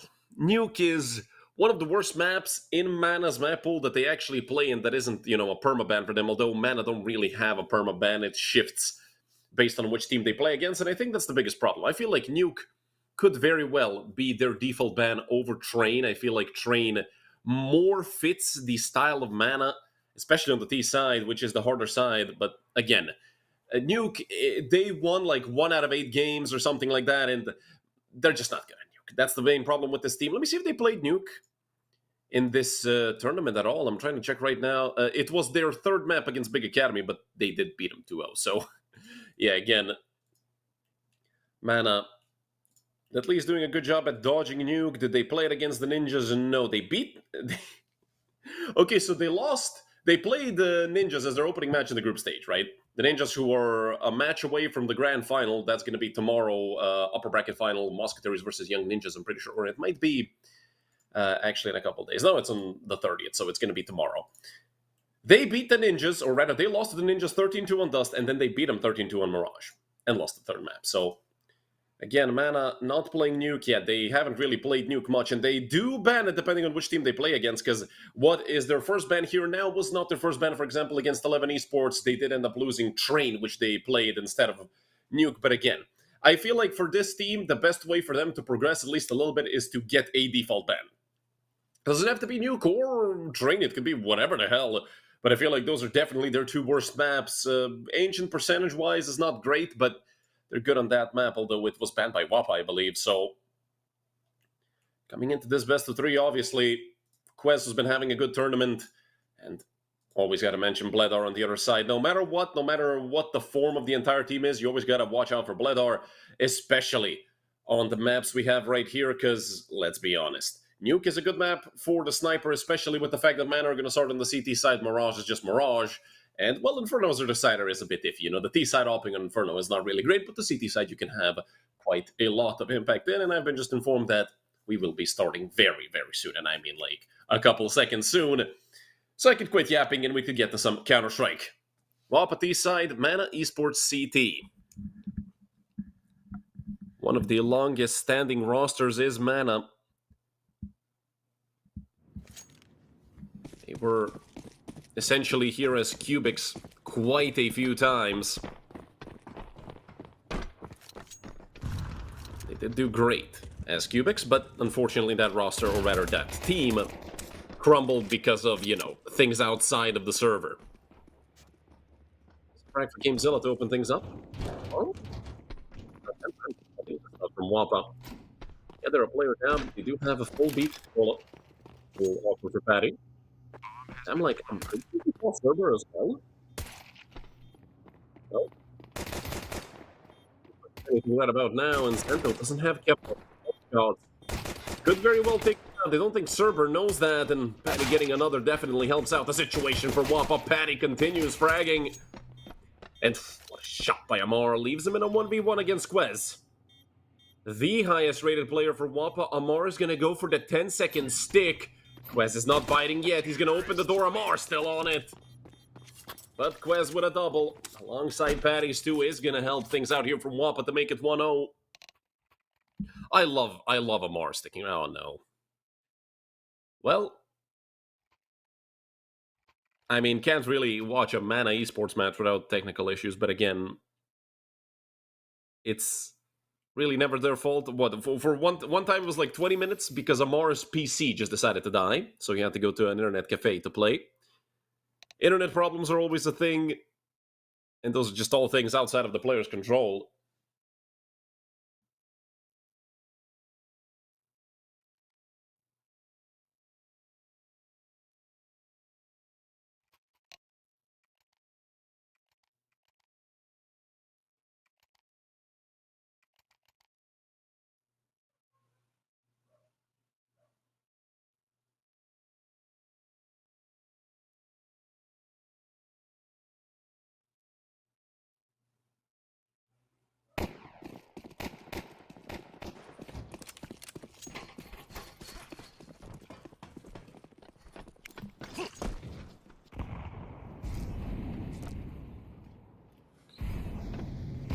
Forced by Mana.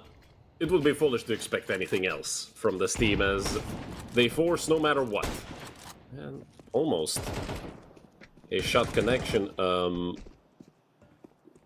Rix Huygens? Here for WOPA, so unexpected stand-in instead of sync? Or is that just, I don't know what the hell is up with this, but is that not sync? No, it's Rixo Huygen. That's just random. Then we were informed of Lykiel standing in for Big Academy, which did complete the 2-0 sweep versus Masonic after a 13-1 victory on map 1 and a 16-12 victory, or 16-13, I can't remember. But anyways, they won in the first OT on the second map, and it was Nuke. Right now we're in a 3v3. Here, and Gamezilla could do quite a lot. It is just a single frag. Rix quick on the trade. And an MP9 in that position is going to do too much for Kaylee, although leaving Quest on 16 HP certainly is a good thing. Amar, well, wasn't ready for Quest to be on the other side. It's 2 for WOPA, but they did lose 3 players. Fortunately for them, I mean, Mana could force here. I wouldn't be surprised by it, but I would be, slightly... I would be slightly surprised, not a lot, right? But you shouldn't really be forcing here. They're going to take Deagles, and they're a good Deagle team, so...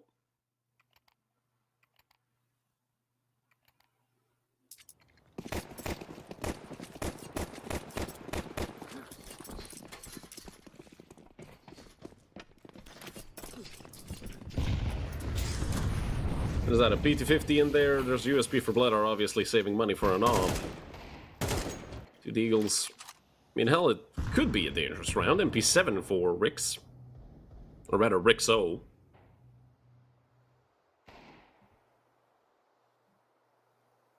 And another good round start. Made even better by Quez. Picking up the 2 kills, a 7-0 start for Quez. Highest rated player for a reason for WOPA, 1.15-ish, 1.13 maybe. These last few months at least, well, based on HLTV matches. And I'm certain that, okay, well, Kaylee gonna sit him down real quick, but again, 1 frag shouldn't be too big of a danger. That AK should be picked up if, I don't think Rixo is gonna be getting up here. Or maybe he... Well, that's 10 points for the landing and 10 points for Gamezilla just flying around with a 5-7. And a 2 for 1 makes this very doable. Kaylee just misses. He does have a teammate on the side, and now they know there's 2 players towards Squeaky. Or do they? I don't think they do. I don't think Bledar is too aware of that player pushing up on him. Xanto? Is he going to clear backside? Yes, he is. For a second, I thought Xanta would go for the knife. Kaylee now has a chance in a 1v2. Both players on 70-ish HP, but Xanto's holding heaven, and that's covered by the Deagle model. Unfortunate for Kaylee, but again, this round was essentially an eco round for Mana, so killing 3 is pretty good for Mana Esports.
An important round for Mana for sure. They're able to take this. They're gonna, be able to break WOPA a little bit and actually try to take some rounds back, but they're not off to a great start. Xanto already with a frag. They've spotted out Kaylee, who picks up 2. That is disgusting. Rixo misstepped straight into the spray. Quest is on half HP and no, Patty. Well, that's just unfortunate. A 4 versus 2. That favors Mana Esports. Quest does have a good position, maybe, to rip the head off of Cerber, but that's gonna be it. There's a player towards Garage, and Quez, he's gonna hard clear that. There's no chance. There's no chance that Quez checks this. Very well positioned this Gamezilla. Leaves Xanto win a 1v4. Gonna need an ace as well. Xanto is a pretty good clutcher. It's a very difficult situation to get out of. He does know about the whereabouts of Gamezilla, but Cerber is still here towards red, and it's just a matter of timing. With the flash, that just confirms the 2-player setup, and, well, a nade to the face never helped things. And it won't help Xanto. 2 for both Kaylee and Cerber. And a convincing first round for Mana, with 4 alive.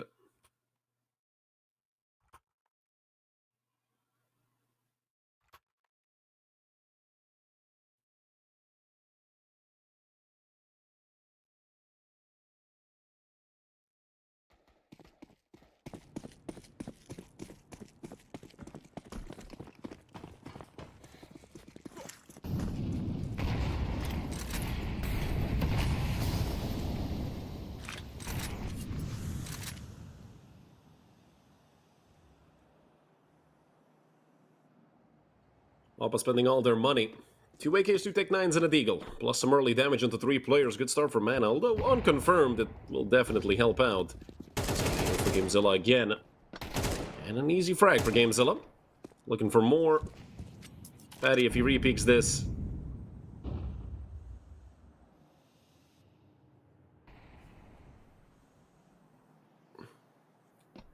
But a Tech 9 is certainly going to be dead.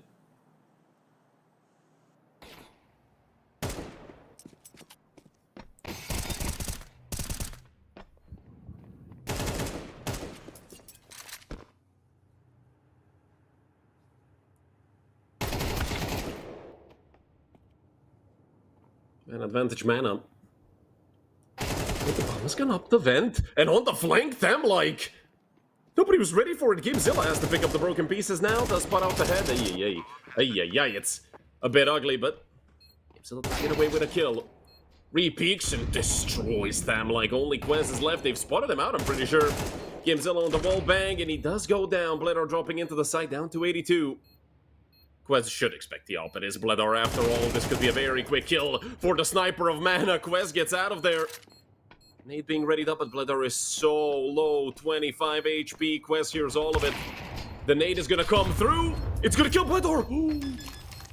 So close to Bledar doesn't have a kit. There's no time. not a chance of Bledor. Well, you know, it's gonna be close, but Bledor doesn't have this. We know, unfortunately, 0.637 for Bledor is what decides it. Oh my god, if Xanto's nade killed him. Luckily for Xanto, not enough time there, but that should have been a man around.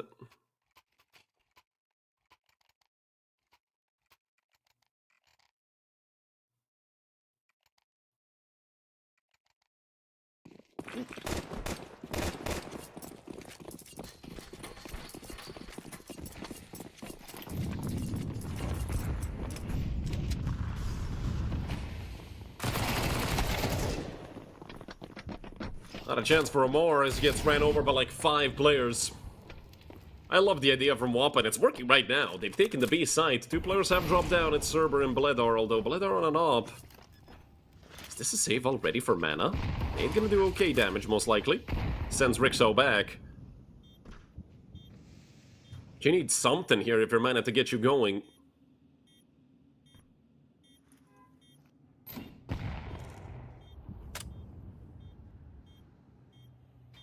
And I wonder, since Rixo's standing in for Sync, will he be sniping? Very good Molotov onto Patty, but he does have enough space to sit in the corner. Even if they went into the side... Okay, well, Patty is dead. As Gamezilla drops on his head, they're actually going for this? Yes, no, no. That's a very late commitment by Mana. This gets another player killed. Clearly hoping to take away as much guns as he can. MP9 in hand. It's gonna be great every kill he picks up, and they're all dead on the side of WOPA. Cerber did get sacrificed to the C4 gods, but yeah, I mean, killing everybody on the side of WOPA, it's gonna ruin their economy. 5-1 lead for WOPA.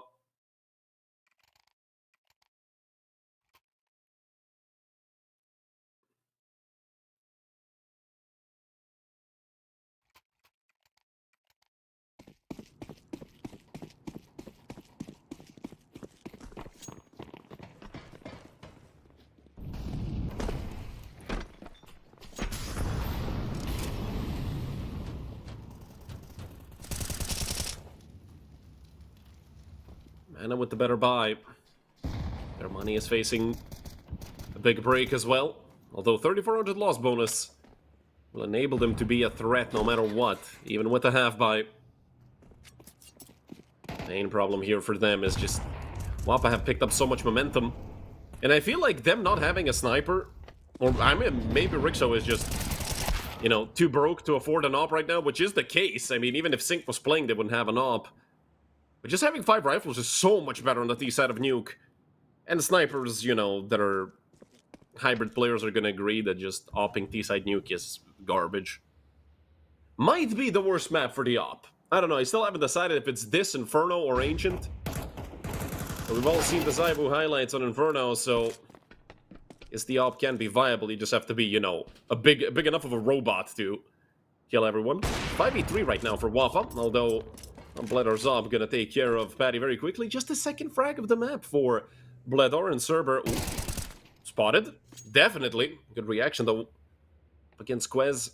And now it's looking a lot more doable for Mana, especially with the fact that Bledor is on the A site alongside Amor.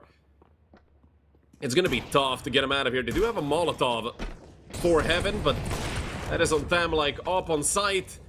Finally, they burn out Amor, and Thamlike has to get the 1v2, technically a 1v3, chasing Bledor around. Time is running out, and the author is just running. Bledor with the no-scope. 2 kills in total in this round, and the second on the board for Mana, breaking WOPA completely. Look at their money, they have to force.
Good nade onto GameZilla, but minimal damage, actually bouncing a bit farther than I expected.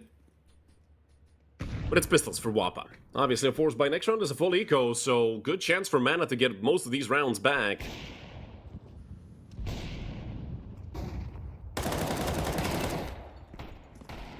Only good for one, and, well, surprisingly enough, he re-peeks it. Good job by Omar to get another. Then we're gonna drop a nade. They are gonna look to push the smoke. Tech 9, not enough. Eagle, on the other hand, it's just good enough for one. Still 2 alive for Mana, which is pretty okay, considering that this round is a full eco. For WOPA, I would love this team so much if they would just rush A right now.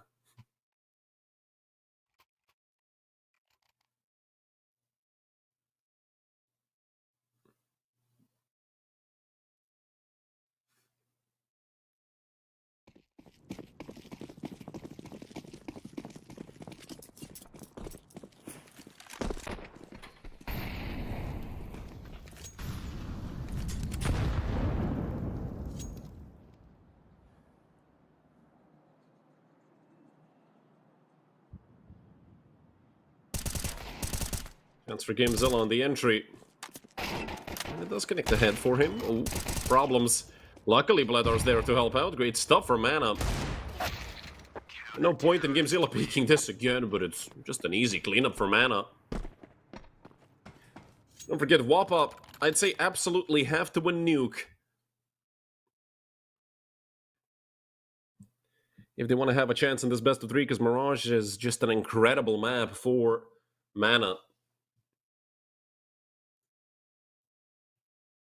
Obviously, it's not like WOPA lose their hands if they go to Mirage. It's just that, well, mostly, I would expect Mana to take it. I mean, couple months, it was like 2.5 months ago, they played WOPA won Nuke 13-11, and they won Mirage 13-9.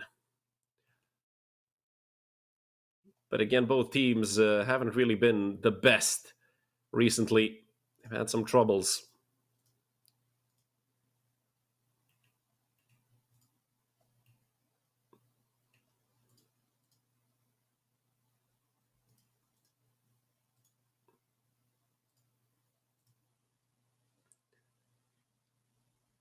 Chance for Mana not just to get the equalizing round, but also to go into the lead.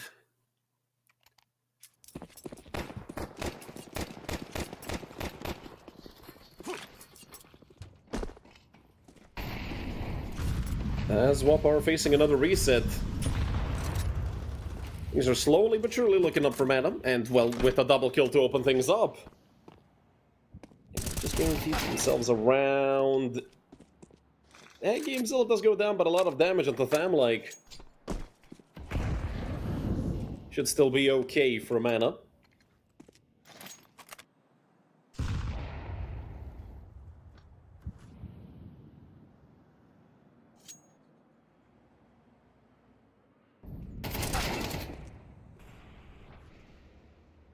Well, things are looking a bit more even now, but still, Quest and Tham-like heavily tagged up. WOPA still not in the clear. Don't forget, Mana have so much money. Or they have rather enough to buy in the next, without much trouble. Obviously, they'd love to win this one.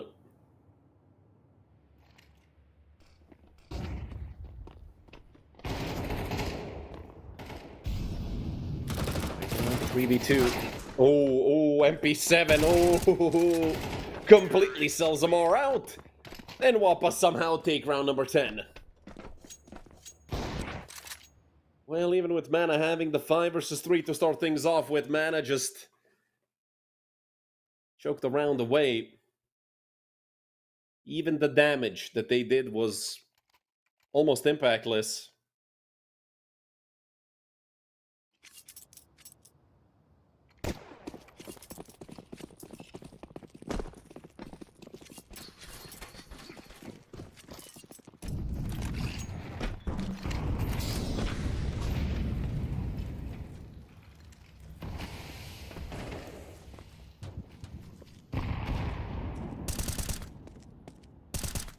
Like actually evades that damage while dropping down. Was that Quez? I think it was Quez, actually. jumping around all crazy like Thamlike was probably, yeah, down towards Tetris.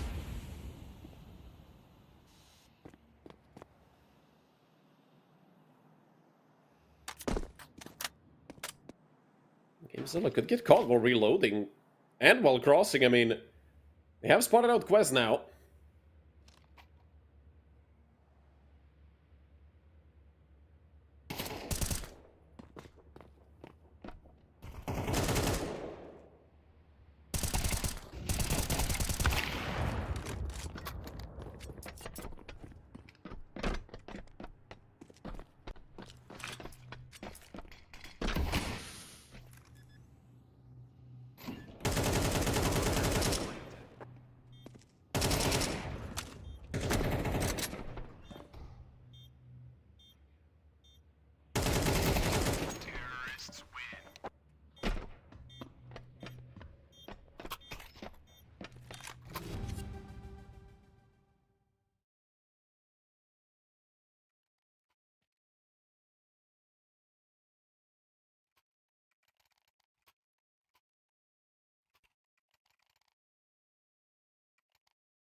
Gamezilla unfortunately disconnecting. As technical issues are a big thing for Mana. Probably going to go on a bit of a break here.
Fortunately, Gamezilla still not back,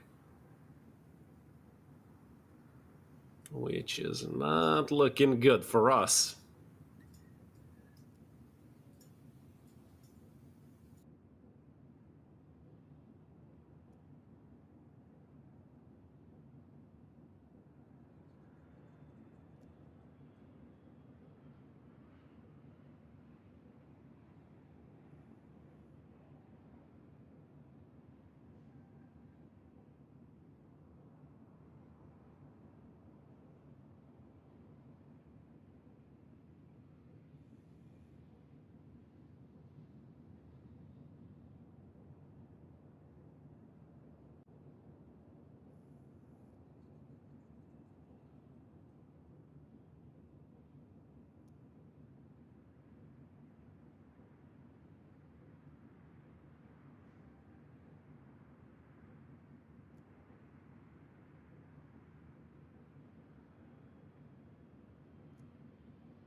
We should be back soon, as I've been informed. Malware is going to be joining the coach of Mana, stand in for Gamezilla, as Gamezilla has an anti-cheat error. Obviously, Across not happy about something. It's not like, oh, that type of error. No, it's an error, like, just refuses to work. Unfortunate for Gamezilla and for Mana. Had an okay CT half, although going on the T side with 5 rounds against WOPA. And also having to, play with your coach. But again, I mean, Malware, he knows his stuff. Has been around for quite a while. He knows these guys very, very well.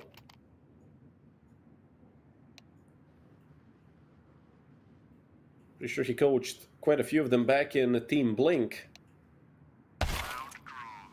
Good part of this roster was also in Blink. Is it going to be back? Oh no, it's Gamezilla coming back. Oh, well, that's great. I thought it was going to be Malware. No, Gamezilla's back, and we can get back to your regularly scheduled program. I thought, Gamezilla would have like a long-term issue with that. No, he's back, and well, I'm happy for it. Mana still is the T side, still is the map pick of WOPA. Nuke is not a great map for them. And usually when they win Nuke, they win it on raw aim duels. And if this team has anything, it's raw aim. I mean, Gamzilla's having a great game as well when it comes to shooting, which is not usually the case because he is the support player, so most of the time, he's going to be farming that util or flash, whatever. And like so, let's start with the P2K, got that old school Ocean Foam. His teammate going down, he's going to need at least one more and just can't connect the head. Man advantage for Mana.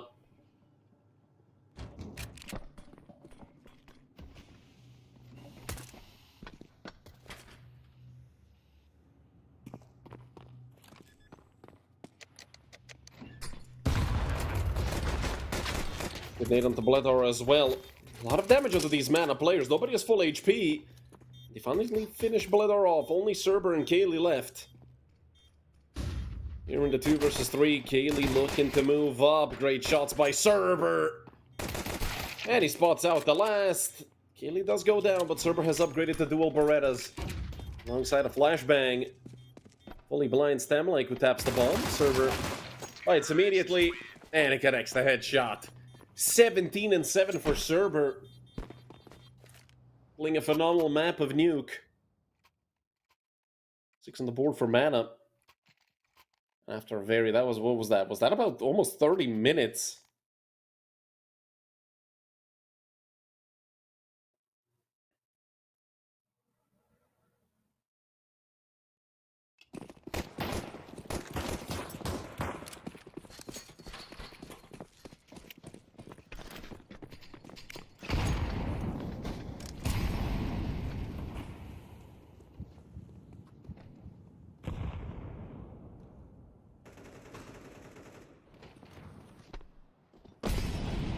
There goes Rixo. There's a force buy by WOPA. I love every time Xanto buys a shotgun. He's got an upgrade for Quest. Not much of an upgrade, though, as he gets caught by Bledar. Damn, has taken some lobby control. Man, Xanto's been struggling these past few times I've seen him for WOPA. Him and Patty both really having too great of a time, especially this season. As you know, Patty being a elimination stage veteran at the major with Ecstatic. And, for him, obviously calling is #1 priority. I still feel like the shooting could be a little better.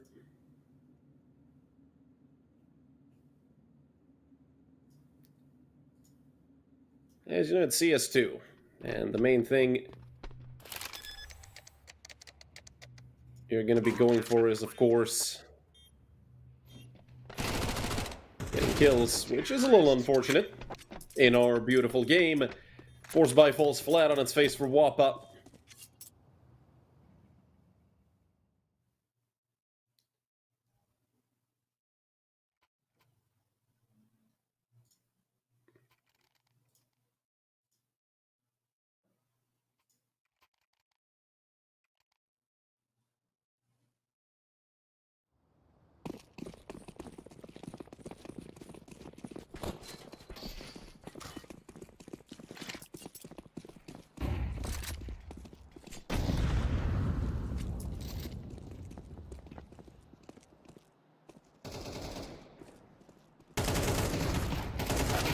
And on a round that should easily go the way of Mana.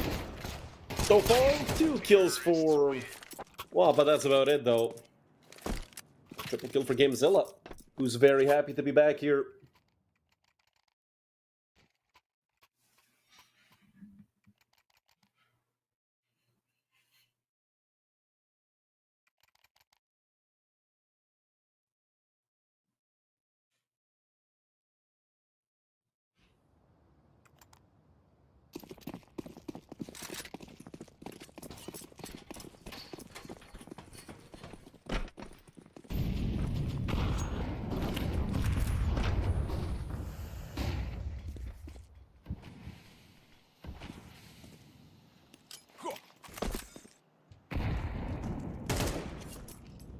Oof, what a shot, Gamezilla.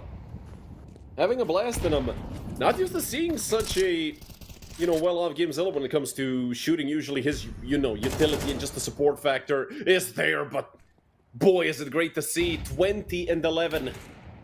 Gamezilla just destroying right now. Make that a 5 versus 2. Rixo and Thamlike left. Rixo is opping. It is to be expected, as he's the one standing in for Sync.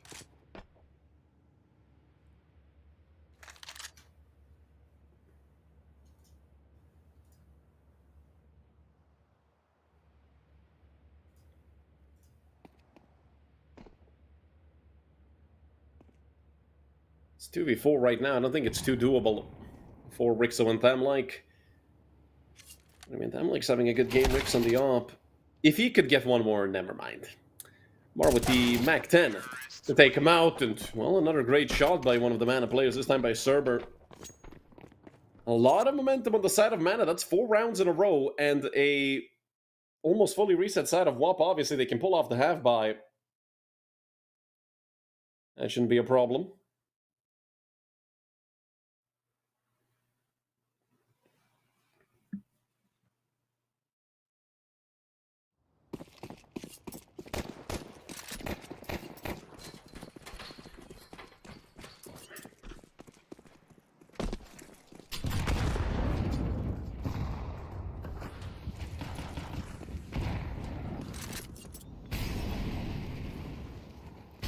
An MP9 with 3 Deagles and a 5-7.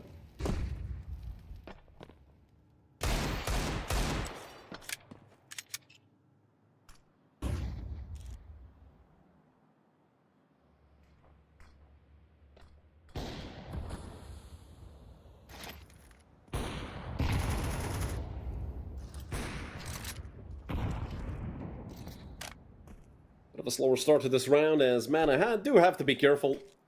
You don't want to run around all crazy and get caught by the Deagles. Rixo gonna get smoked. Patty is here.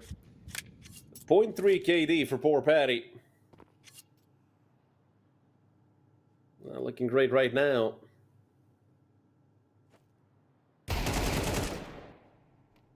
And down goes Patty. Emily can't get the trade either. As Mana moving through ramp, 40 seconds left, but time shouldn't really be a problem here, as nobody is on the B side apart from Mana players, or soon-to-be Mana players, as they haven't dropped down ramp yet. But now that they move in, Zento has gone through the vent, so something could maybe come out of that. Quez not ready. It's another kill for Kaylee with 4 HP, pulling off the triple kill. Only Rixo left. Rixo Huygens. Kaylee just catches him off guard. It's a 4K for Kaylee. Good to see him pop off a little bit. 10-7 lead for Mana. That's 5 in a row.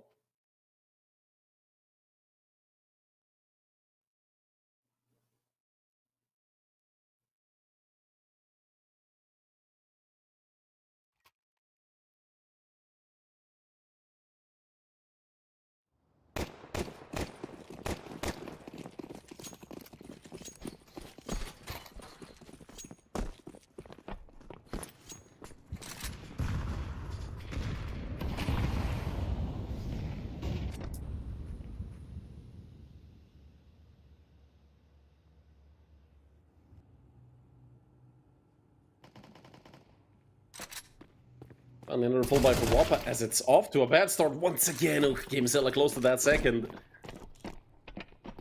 And I get to move in through ramp, fully open. Just void of any WOPA players. Xanto has made it to the window already. Molly on top of him. Nades should follow soon. About 20-ish damage. Need more team damage than anything. They're picking up another more Molotov right on top of Xanto and Patty. Patty only able to get one. Molly gonna push them like forward, straight into Bledar Zop. Mana are playing a monstrous map of Nuke. They've completely shut down WOPA. 3 of WOPA's players are still in the single digits by a good margin. It's only Thamlek and Quest were both on 17.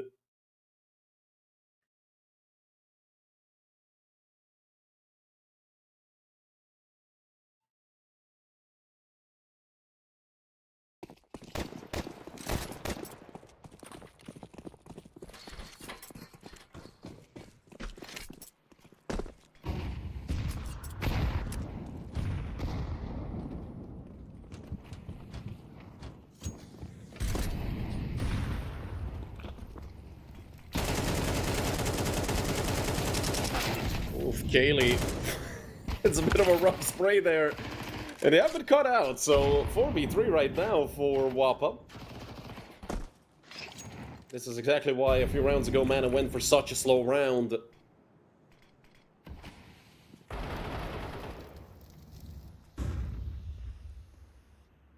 However, they can still turn things around. They just need one more kill, though Amar is very low. He has most of that utility on him.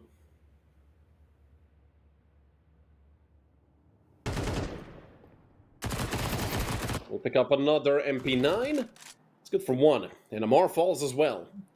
Good stuff by Thamlek being the star of WOPA right now. This should be the first round for WOPA in the second half, but with 40 seconds left, I could see if you would believe in Amar, and I could see exactly why. First chance. As Thamlek's on the right. Can't quite get the timing to a T, as Xanto is quite far away, but it doesn't matter. It's Thamlek who picks up the 4K this time around, 21 and 15, as Quez's scoreline continues to bleed out. Either Quez needs to come back or somebody else needs to pull something, because, man, is looking bad right now.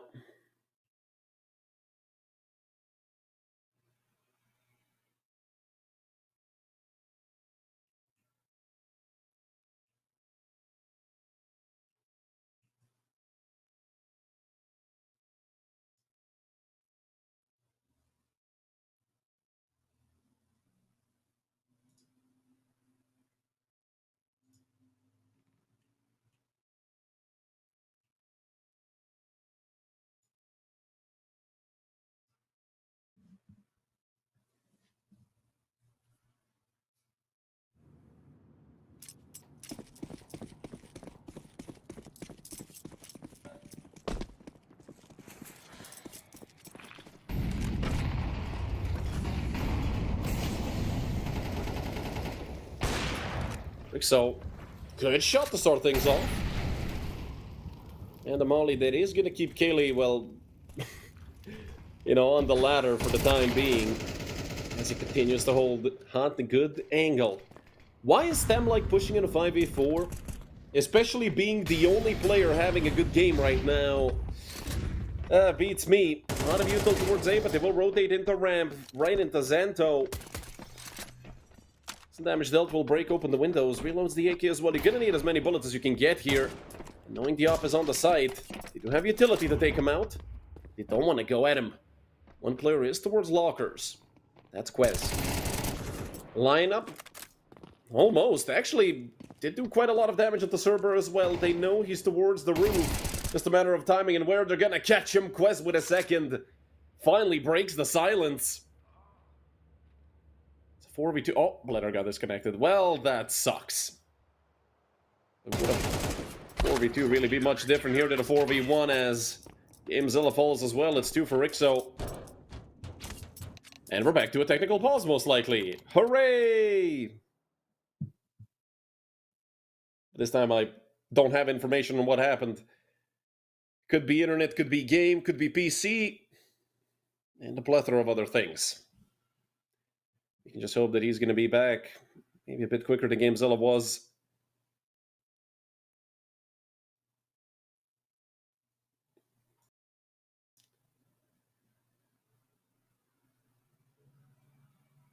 Okay, so now Malware is actually going to stand in, as I've been informed.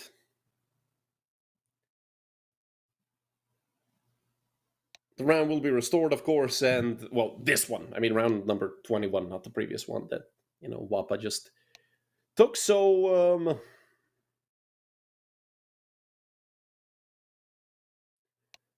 not sure really what the problem is, but immediately their captain just said, we'll play with the coach, so... Unfortunate for Mana. The last time they had a technical, they came back stronger than ever.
Malware is on the server. That is, I mean, if anything, if you're gonna lose your sniper, you might as well lose him on the T side, and the T side of Nuke of all places.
Well, we will finally be back, as Malware has 800.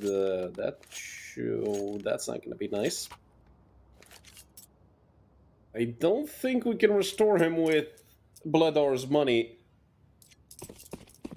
as it is a different account, so unfortunately, well, we're gonna be stuck with 800.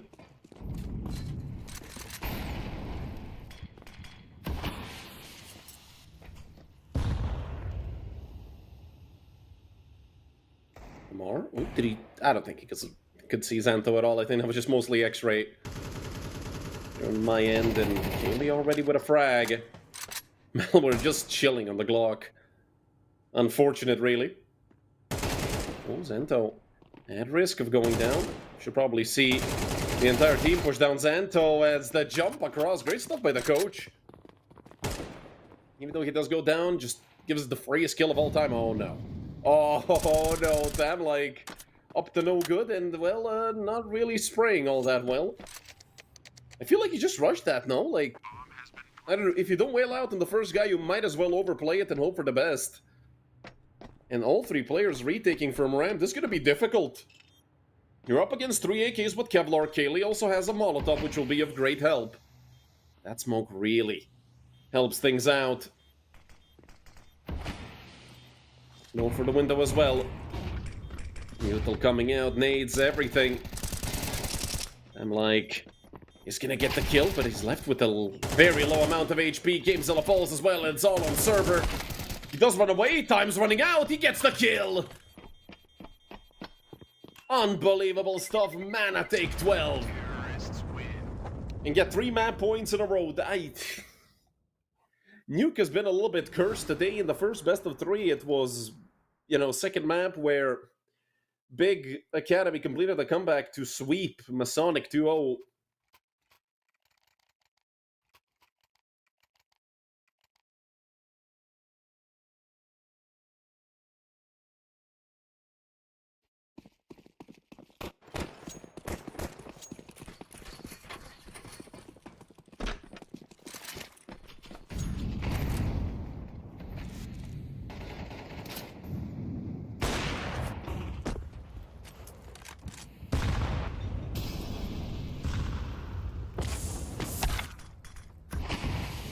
So gets burnt out. It could be the beginning of the end here for WOPA. Let's get the trade, but through the smoke. Rather through the edge of it at Cerber. Putting things up here for Mana once again. Cerber 24 and 12 at 2.0 KD. This late into the map. Him and GameZilla both. And so far they're the only two with frags in round number 22, and it's gonna stay like that with Cerber picking up his second. Up to 25.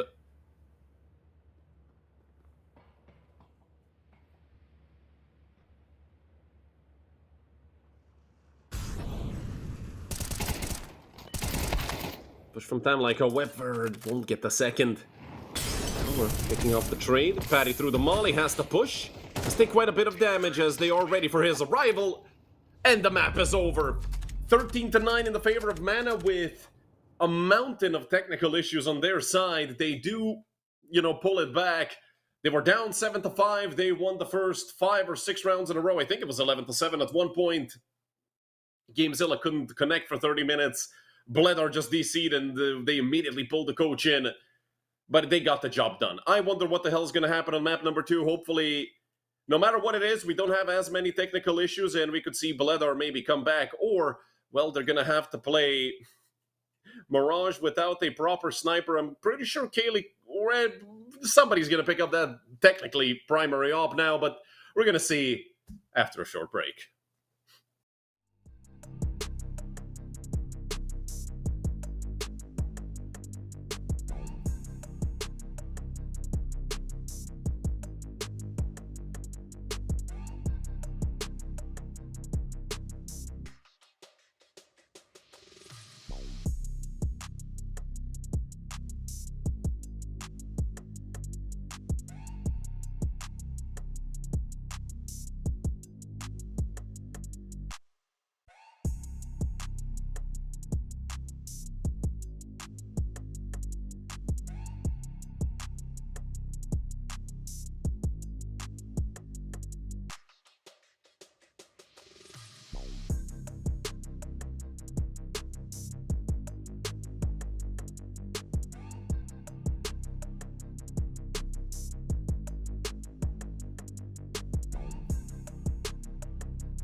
Hello, everyone, and welcome back to map number 2 of the final best of 3 we have for today. And immediately.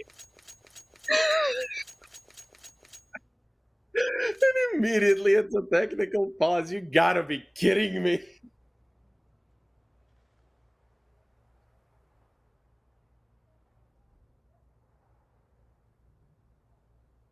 Seems to be Bledar again, so we might see malware for the entire map.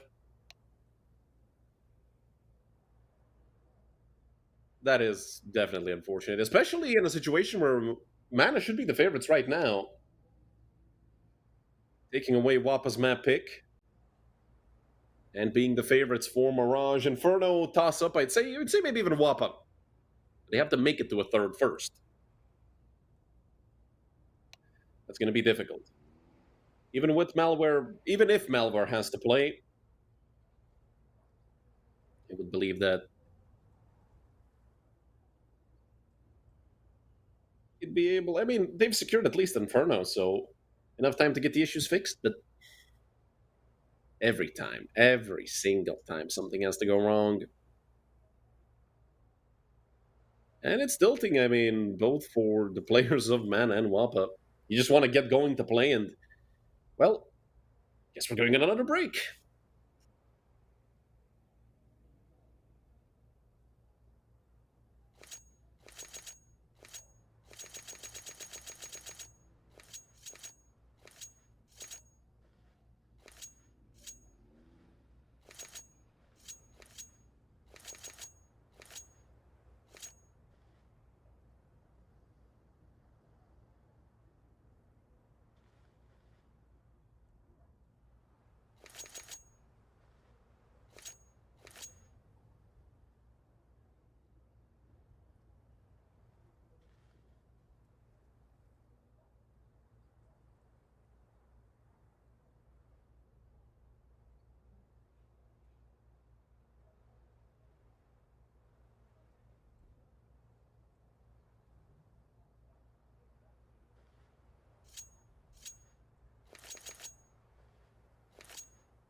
Well, with all 10 players on the server, we should be back. Hopefully Bledar is here. And the round gets reset. These are good news, but again, such a long break. I think we're gonna get going.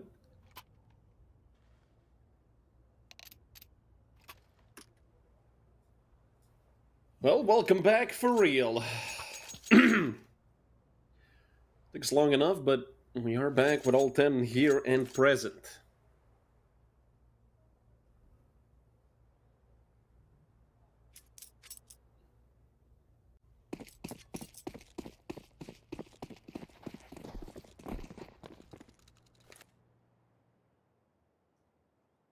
Certainly a bit of a frustrating start for both sides.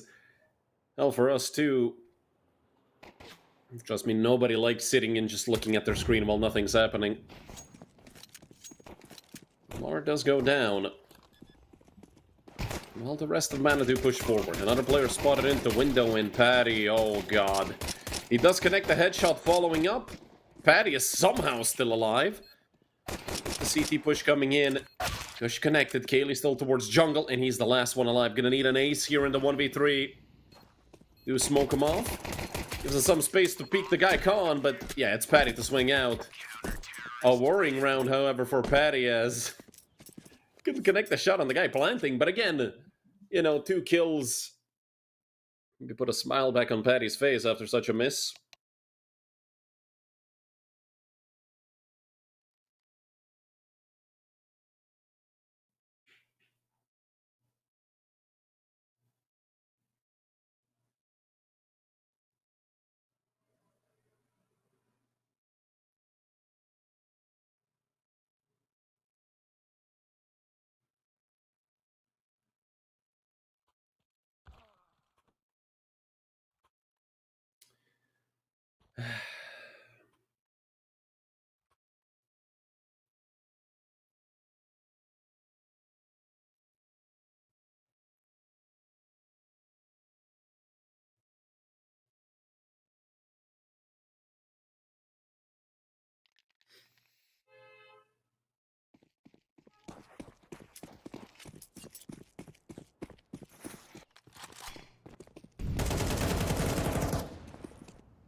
I thought we were going to go for another technical. Luckily, we aren't. Of course, mana forcing. Nothing new when it comes to this team. Quest, if he started spamming that smoke, well, he does spot a player out. Spam comes out, and, well, not much damage apart from Quest taking a deagle shot, but that is unrelated to the smoke. Mana have taken both window and con, also stairs. Mana have a lot of map control, and look at Server go. I mean, that's a very dead Rixo. Now Xanto's in a tough spot. There's 4 M4s left, however. It's going to be tough to take him out. No matter the positions you do have, but they have to hurry up towards this site. While Xanto is still alone. Quest coming in through CT. I'm not sure if Cerber spotted him. Quest certainly saw the terrorist on the other side. Cerber needs to push forward and does go down. Mana... they were slow to pounce on this B site. They were quite far away. So they need some time to rotate, but now they're going to pay probably the ultimate prices only. Gamezilla is left a 1 versus 4. And nothing's going to happen out of it. Phenomenal hold by Quez with 3 kills. Sticking it to Mana.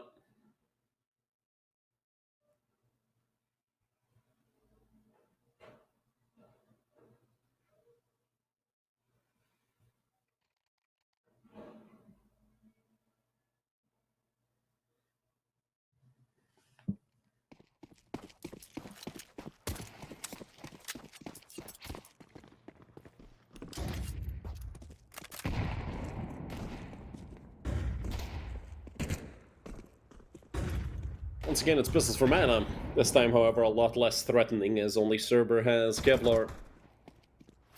The players moving up through under. They have both been spotted, I believe. Molly gonna push him back. An aggressive swing by Rixo. But the kills all are rolling in. Bledar gets a deagle. Maybe a 1 deagle or something, but no.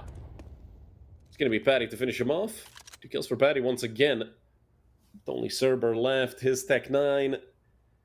has taken a victim this round, but I don't think it's going to take much more. Quest is so far away, and Thamlike is already prepared. 3-0 start for WOPA.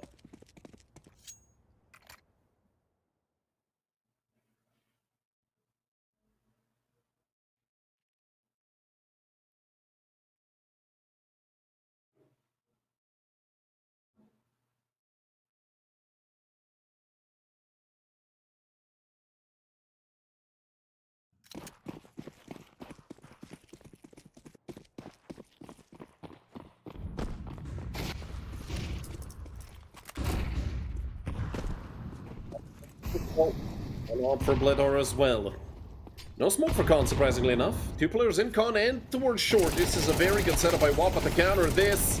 But the aggressive P gets punished. It's a team kill in the midst of the chaos. And all the trades end up favoring WOPA, but barely. If it wasn't for the team kill, probably would have been a 2v2 right now, maybe even something better for Mana. And Lamar's been relatively quiet this whole tournament. Usually, the one who can lead Mana frag-wise, Rixo. Not sure why he's looking towards top mid as his teammate has just pushed top mid, because he completely misses a mark coming out of Khan. He might be... I'm not really sure what's going on here, because Xanto has turned the other way as well. They've fully missed the more. I'm not sure if Xanto's going to be ready for mid. Okay, yeah, he is. Easy headshot for Xanto. 2 for him. A worrying sight there, however, felt like they were... Either something was miscommunicated, because I'm not sure why Rixo... Again, that passive angle, however, does give him the cover. If somebody peeks from short, he could look to flick.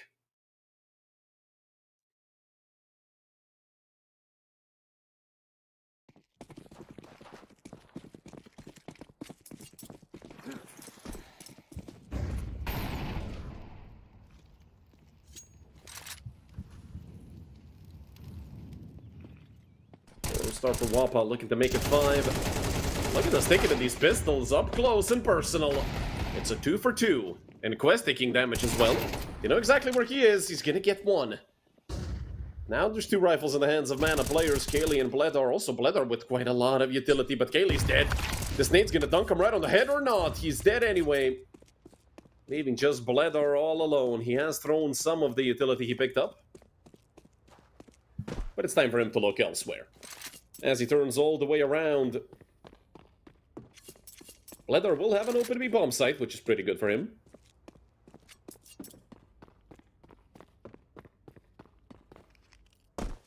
As he bolts in, Molly gonna fly towards market, smoke behind himself. It's all good stuff. Maybe the smoke was a bit preemptive, but whatever. If it gives Bledor confidence to plant and secures it immediately, it's fine that he does it. Nade almost takes him out with just 5 HP left, holding the deep angle. AK looking like a sniper. Oh my god, Bledor. A monstrous round by the technical issue-stricken sniper, doesn't matter. 4 go his way, and the round finally goes the way of Mana.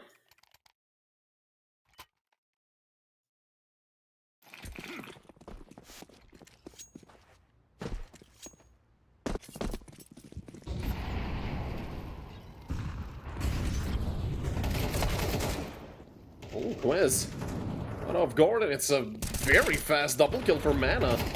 Clear Patty, however, and Thamlike with another. Still things favor Mana. Wallbang leaves Thamlike on low HP, and Nade should follow, but he has crossed away to CT somewhat safely. As safe as he can be there, 8 HP left. They finally finish off Cerber. Or sorry, the Thamlike. Cerber to finish him off.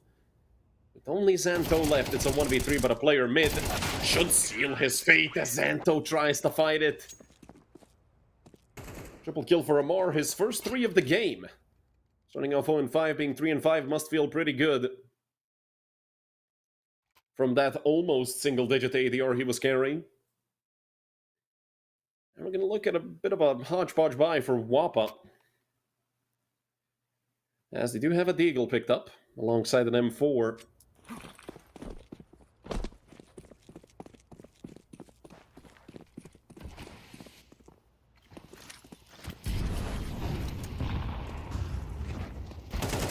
Util flying out. Pistol spotted. We can surely Mana get the move up here and spotting out the boost. It should guarantee 2 kills. And both of them go to Bledar as Quez has flown out a window. Should be dead as well. Only Rixo left. He's so far away.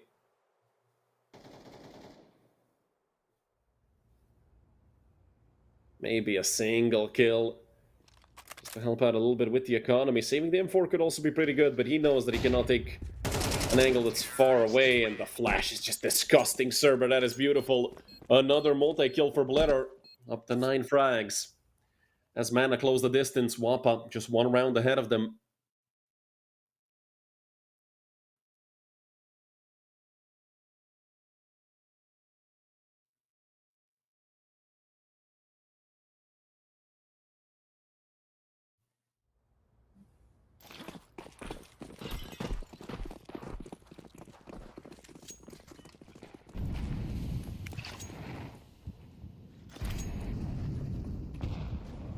Or Util gonna fly. Towards the start of round number 8. As Mana look to even things out and maybe even propel themselves into the lead. WOPA well aware of it. The push almost punished. Amar does eventually go down. Change of smokes in a very good HE. Do put WOPA in the lead indefinitely. Cerber cannot quite find the spray. Leaving Paddy with only 17, and the timing couldn't be worse for Kaylee. It's only Gimzel and Bledar left. A 2 versus 5. The Danes should have this round on lock. And yeah, definitely now Rixo with a phenomenal shot. Bledar unable to get an angle onto either player. It's 5-3 for WOPA. They deny the tying up of the scoreline.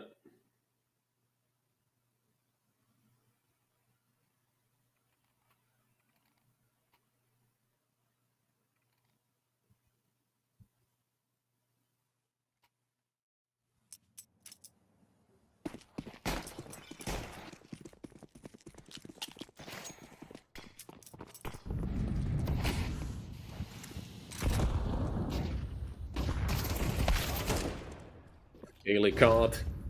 Brutal utility out to mid. But A is a little open, even though there's 3 players here. They're all towards jungle and stairs. Some extra damage into Quez as well, but there is a player up close. Bad spray, and it gets 2 players punished. Third will fall, and it only leaves Amar. A 1 versus 4 for poor old Amar.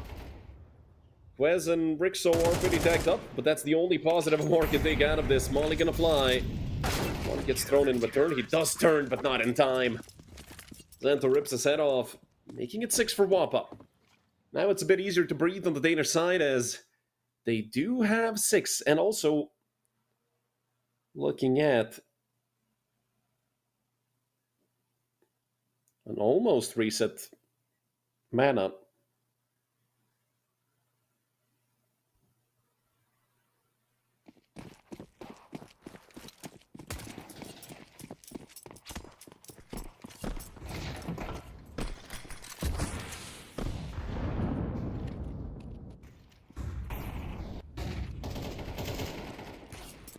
Peek out into mid once again by the Danish players.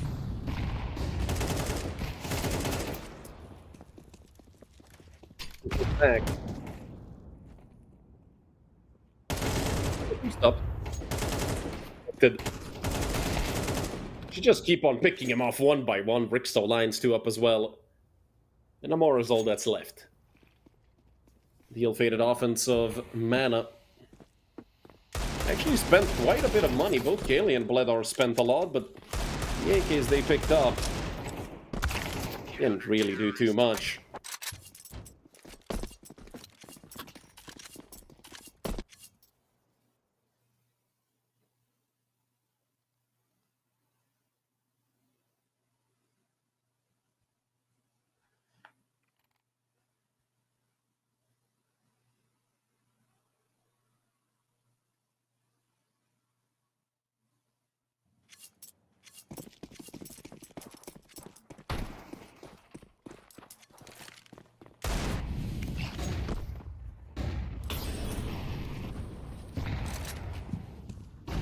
Patty gets boosted. Once again, pressure going to be put on mid by both sides, but a lot less by mana this time around. I feel the resources are better spent elsewhere. And some util damage to start off the round will push Cerber out of position as well.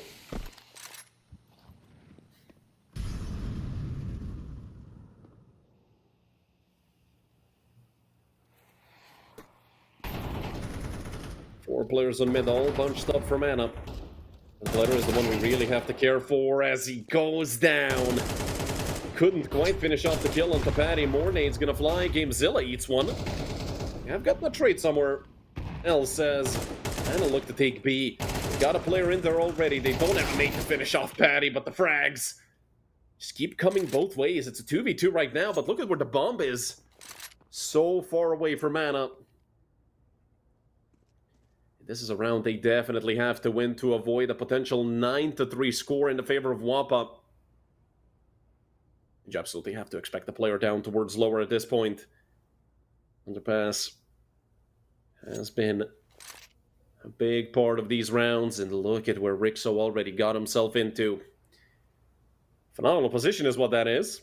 One player coming in from mid, however, timing could be very bad. It would have been bad both ways. 20 seconds left, and they finally find Thamlike. Or better, he finds them. And with the smoke, plus a nade and a couple of flashes, I do believe Thamlike has won this. No chance that Cerber can catch him. He's going to take the bomb.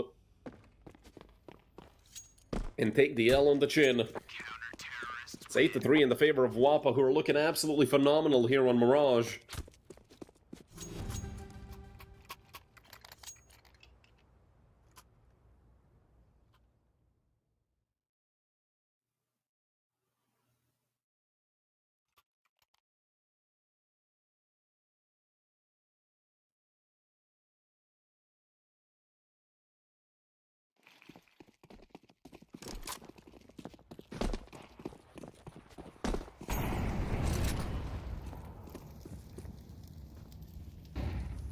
Mana hobbled together what little they have. But it does result in a couple rifles. Well, 5 rifles, just a couple AKs in the mix of these Galils. And once again, Mana throwing the same smoke and getting punished for it. Where is the stair smoke?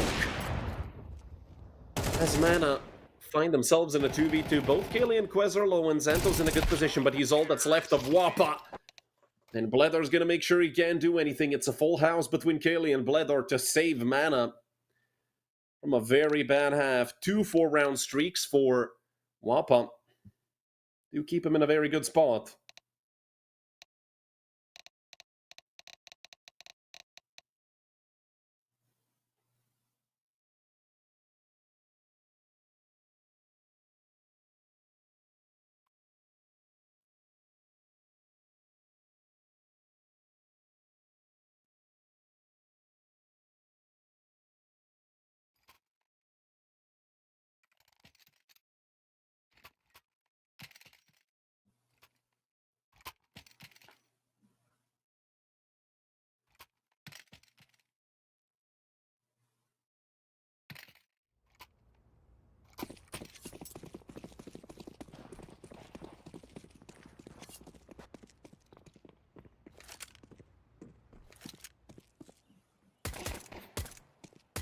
Kelly on the early swing.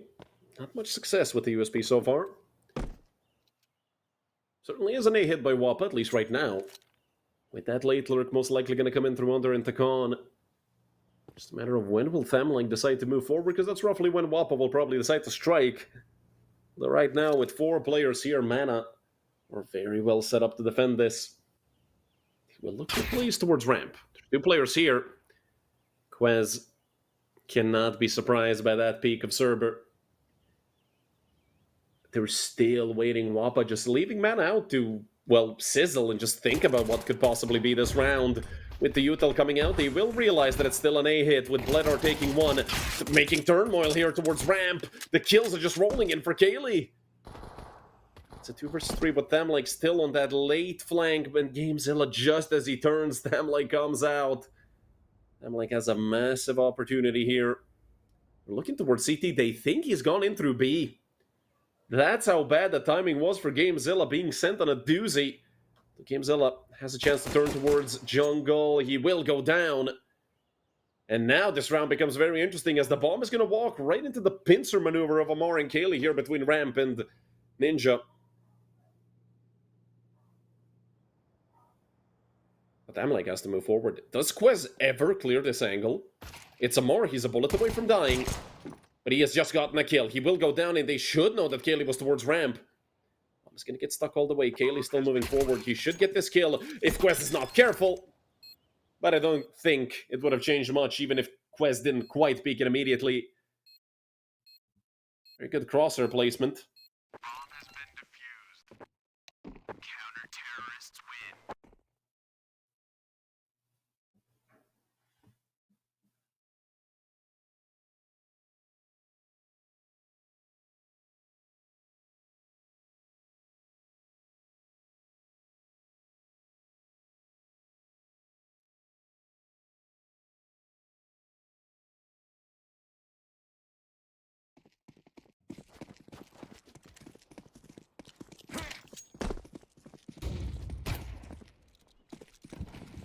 Good tag on the server.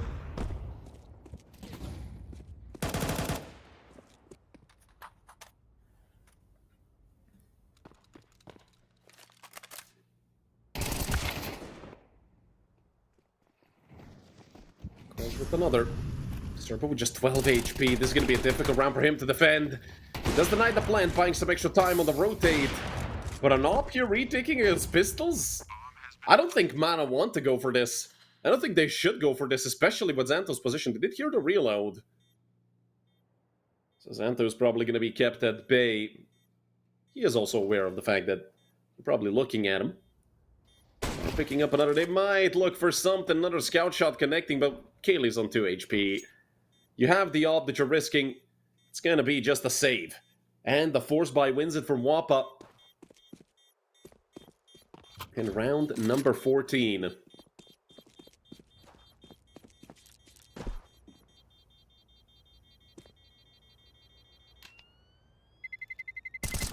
Terrorists win.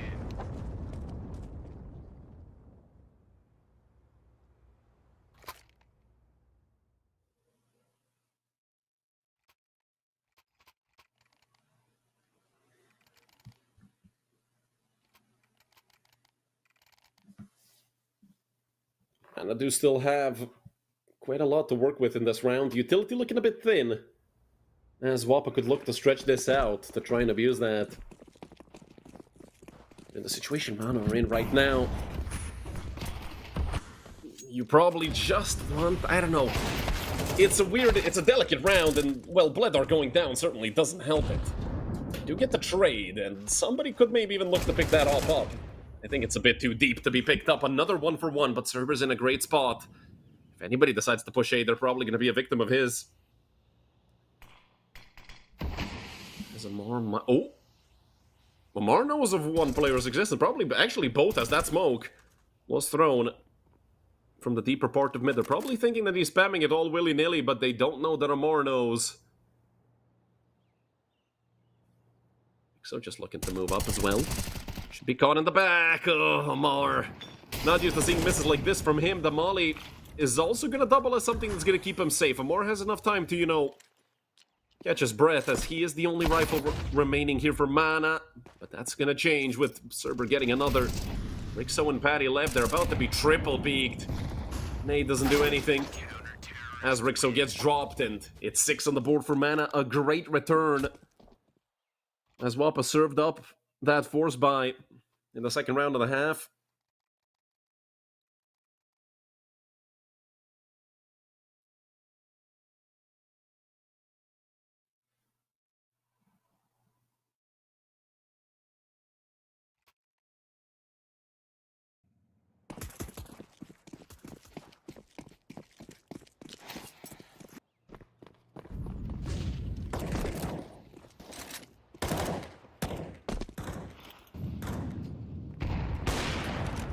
Deep nade. Good shot by Bledar. That's the teamwork that I love to see from Mana. And I know it's nothing special, like we're not seeing a run boost halfway across the map into a 3-man stack or whatever, but It's the simple things. If you execute them properly, you're just gonna get a kill like that. That like was a sitting duck. And with another frag going their way, should be looking at a 7th for mana. Obviously not to jinx it, as you guys know. And I'm around. The Caster Curse is very real. Molly for under. Nade as well. And I do think they heard that damage on the Patty. They have certainly heard Rixo's AK as it decapitated Kaylee. Smoke gonna fly onto bottom con. And another shot connects for Bledar. Should be the end of it.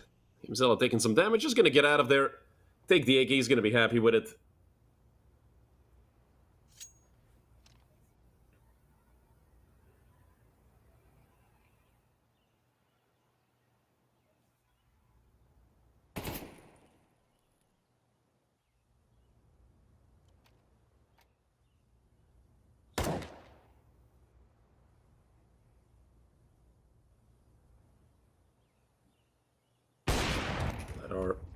That's a 3rd.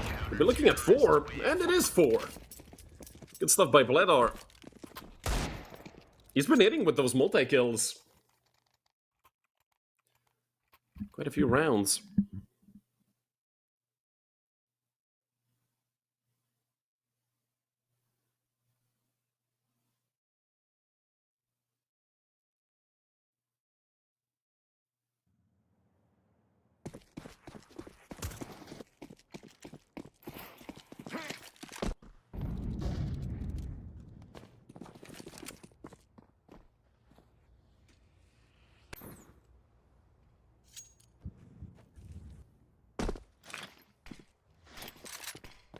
Deep Nate gonna fly towards B.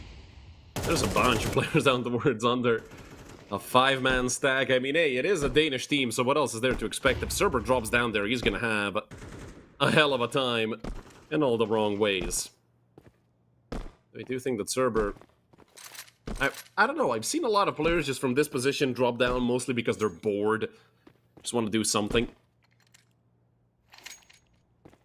Well, drop a flash down. Hoping to maybe bid out the Glocks. I mean, with a minute left, they might start moving around a little bit.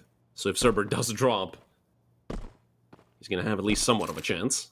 As they all have moved away. Now we're going to look to go towards Gamezilla. Does have help from Amar coming in through short. A bad map for Gamezilla 4 and 14 as opposed to the monster he was on Nuke. Holding the cross. Bit late on the reaction.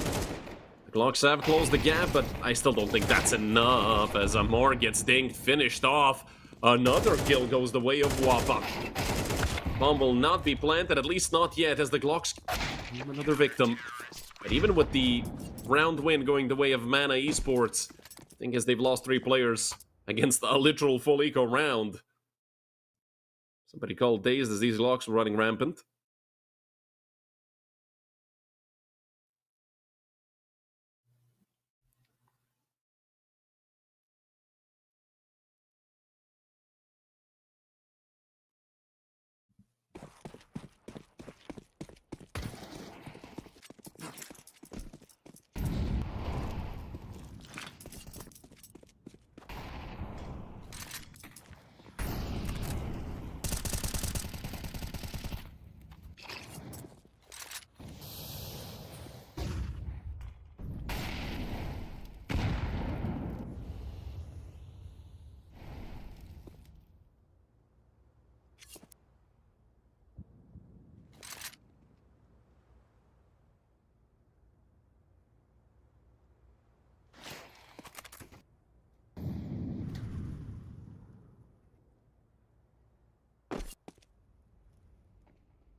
Both teams' economies in a not great spot, although Mana a lot better.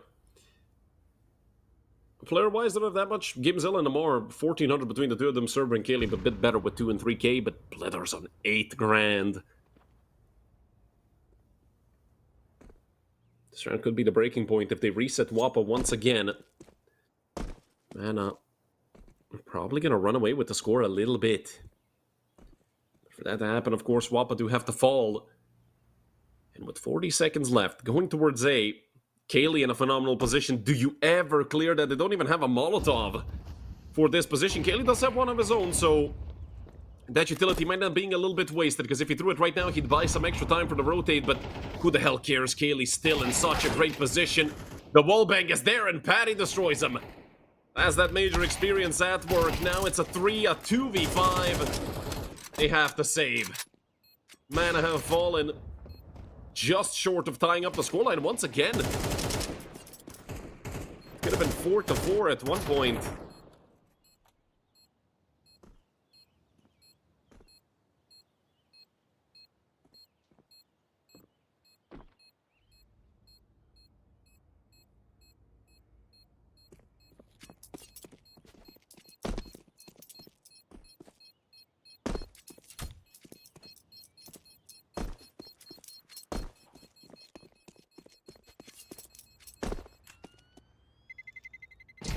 Terrorists win. And to wait for WOPA. As this map continues being extremely close.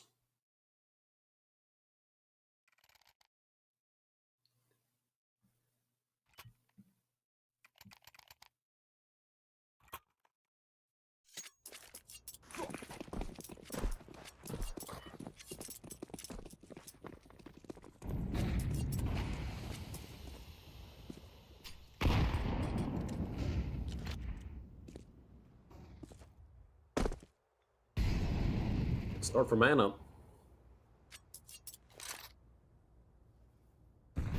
Straight through the smoke as well onto Quez.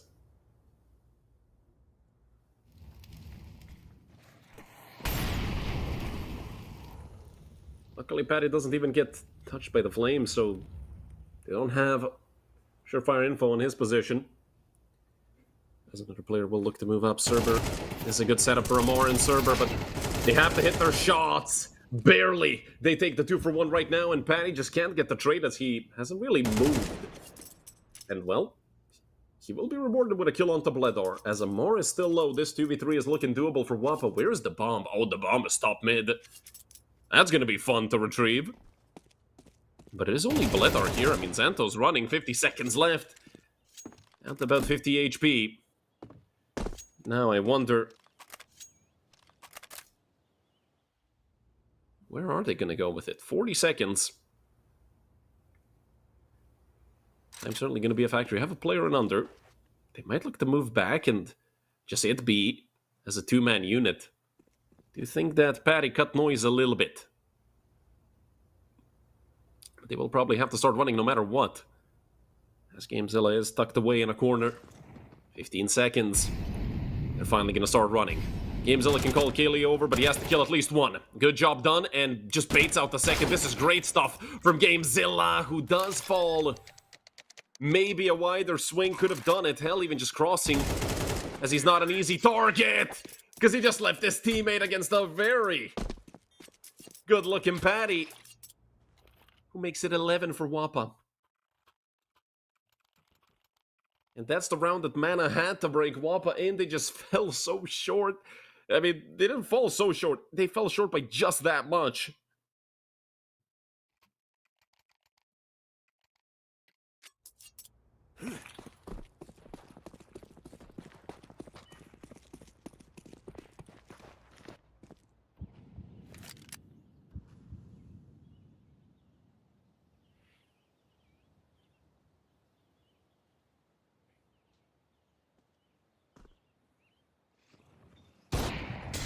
Pistols once again for Mana. This should be a good nade. It does get Cerber killed. Managed to slow him down a little bit. Nothing meaningful, however. Mana just gonna... or WOPA just gonna continue running all over the bomb site. Gamezilla falls as well. Util is great.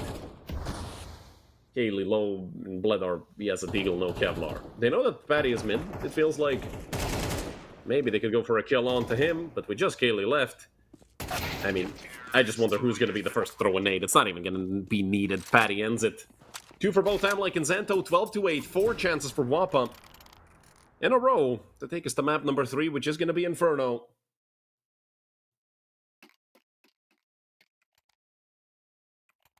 As they've completely ran away with the scoreline.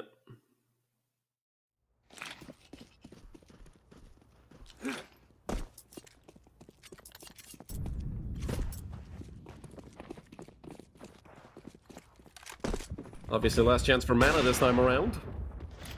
And the peek from Rixo. That does not connect. Nade comes in return. And the molly falls down as well.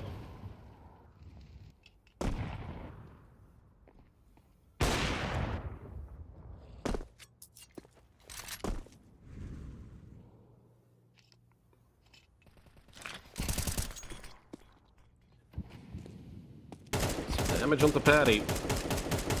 Quez takes a bit of it as well. I mean, when it comes to the damage they've done, Mana are in the lead now finally. A kill to confirm it.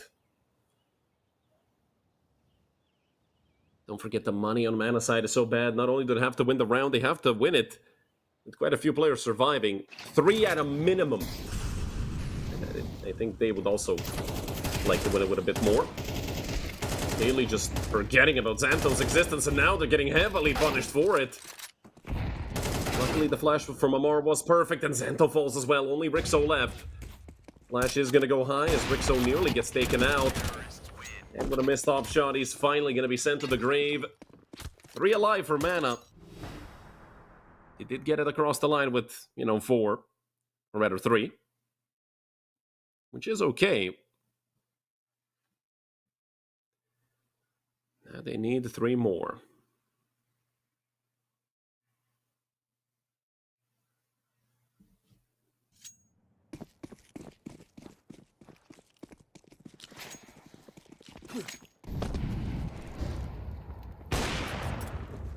Oof. Good shot by Rixo to open things up, but an equally as good one by Bledar. A bit easier on Bledar's side. Still, though, even number of men, this usually favors the side quest. Yeah, I mean, picking up nades with E has never worked in this game, and apparently it never will.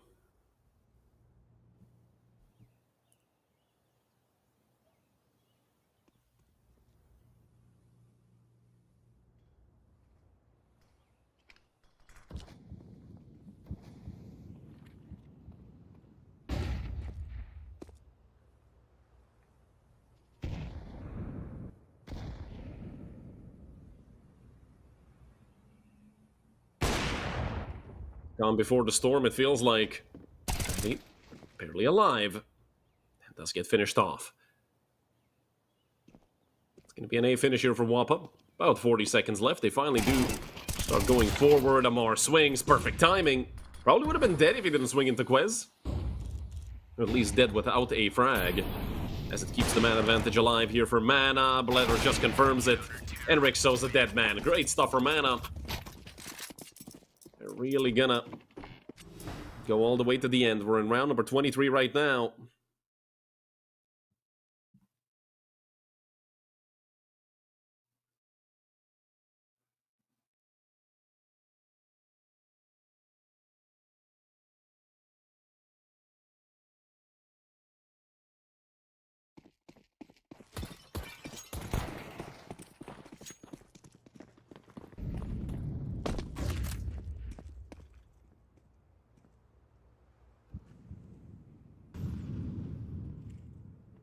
Kelly gonna look to be aggressive.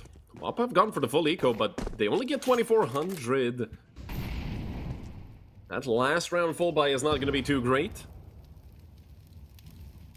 Obviously, let's wait for Mana to finish off this round, because you never know what's possible, especially with Kaylee just deciding to give him an M4 for no good reason. Nade's gonna come out, but they won't really catch anyone, apart from Thamlake for about 27 damage.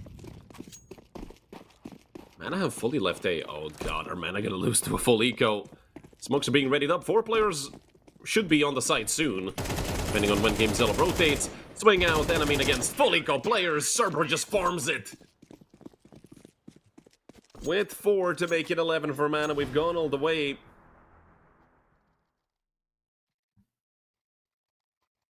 "24 rounds of Counter-Strike. And we still don't know if it's gonna be enough.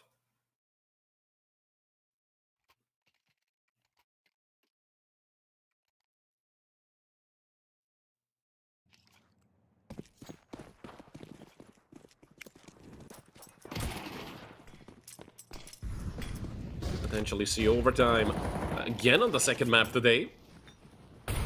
Let our same angle as last time. Will Quez be ready for it? If Quez even decides to peek mid, that is. A lot of players down towards under. Xanta will push forward. Cerber hears all of it. And the swing out is perfect. Right as the top mid player was going through the smoke. Very good start to this round for Mana, even though they've lost the first. Have a lot of information going for them. And Quez, timing couldn't have been possibly worse. Cerber's on a roll this round. Lethal comes out into B. Window gets smoked. Kaylee immediately decides to strike towards under. Was being held up until recently. Patty reloading. Rixo's gone the other way. Will Patty clear under? That's the thing. If Patty goes down... Oh yeah, Patty is a walking dead man. Is a deading walkman, if you would.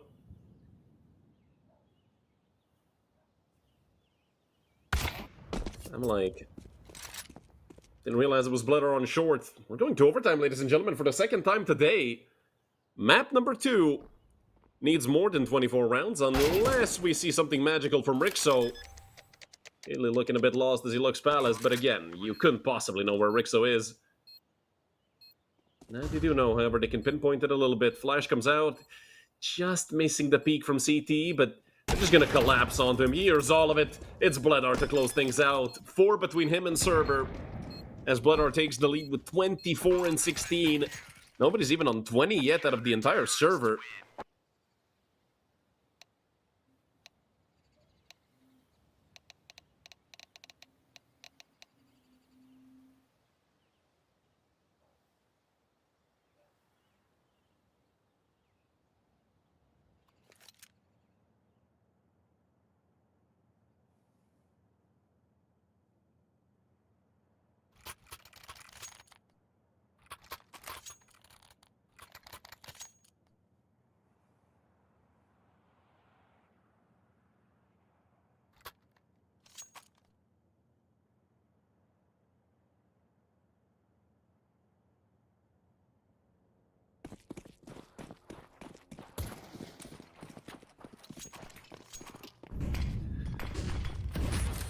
Round number 25 ahead of us.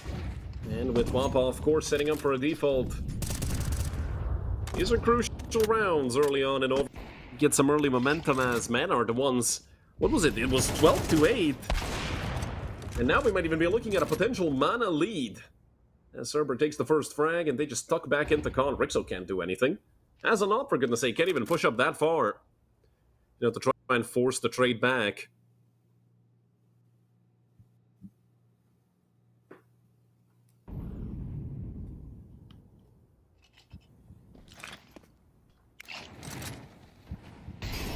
Looking good for Mana right now. Or sorry, for WOPA. Especially with Kaylee's position over towards Bialy. It's going to be hard to take him out of there.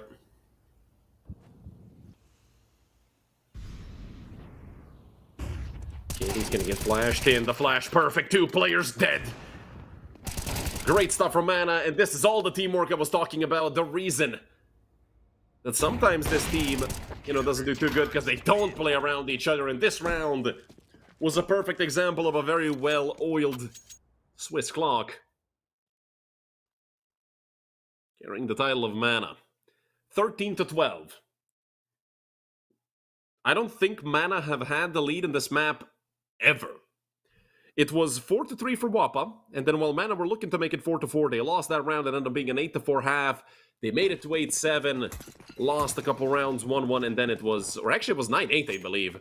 And then it was 12-8, and now 13-12. If my memory doesn't need a little bit of jogging. Hold on a minute here, a lot of aggression through mid. Only results in a 1-for-1 with some minimal damage onto Patty. The Molly will look to probably push him out of position. That's exactly what happens.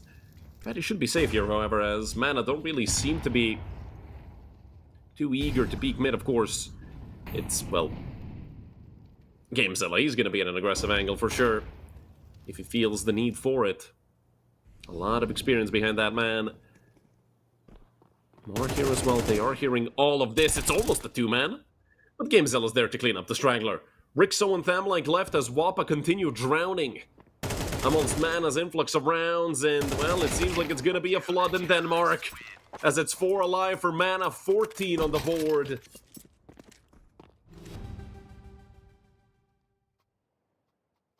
And WOPA have a nothing. WOPA have a nothing. Honestly, just rush B at this point. You say F it, just rush B.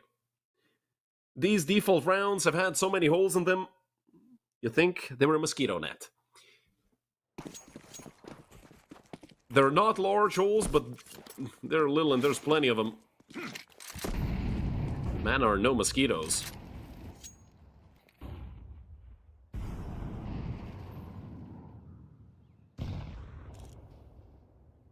I'm gonna need a zap back into reality. Something to shake him up. I mean, make it 13 and then it's gonna be interesting, but Blitter once again, just the first few kills always go the way of Mana. It feels like they're en route to winning their 7th round in a row, but hold on, as Rixo, never mind. Just gets nailed. Another 4K for Blitter, just Mana's 28 and 16. He's on up and still has 42% headshot. Triple-double for Kaylee.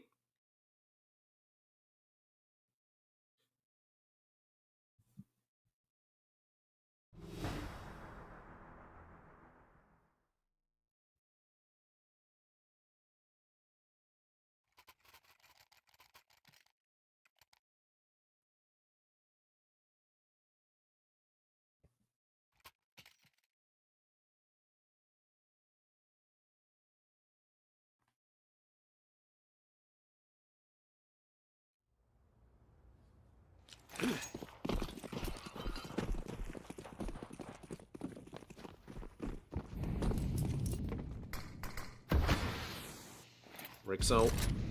You really see the difference in setup right off the bat between what Mana and WOPA do, but WOPA, they've lost like 7 or 8 rounds in a row. It's not looking possible for WOPA at this point. They need 3.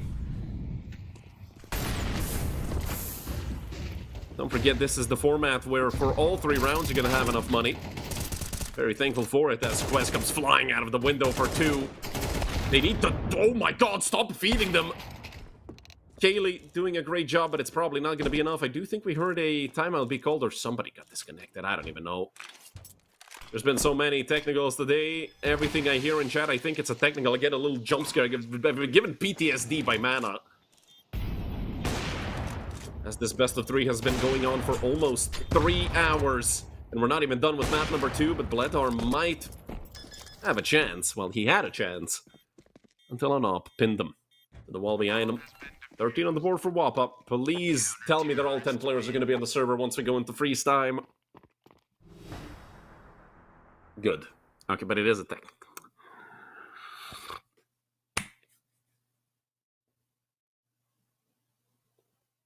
It was 12-8, okay. So, 7 round wins for Mana in a row is just astounding.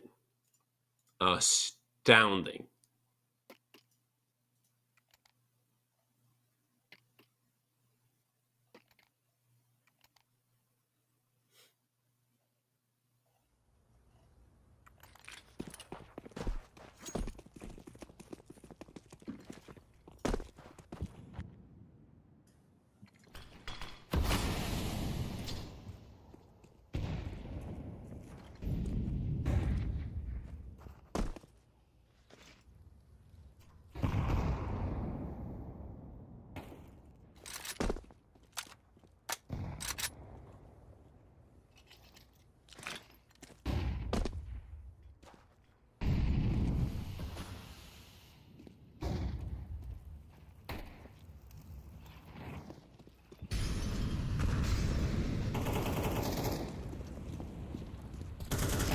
On the swing.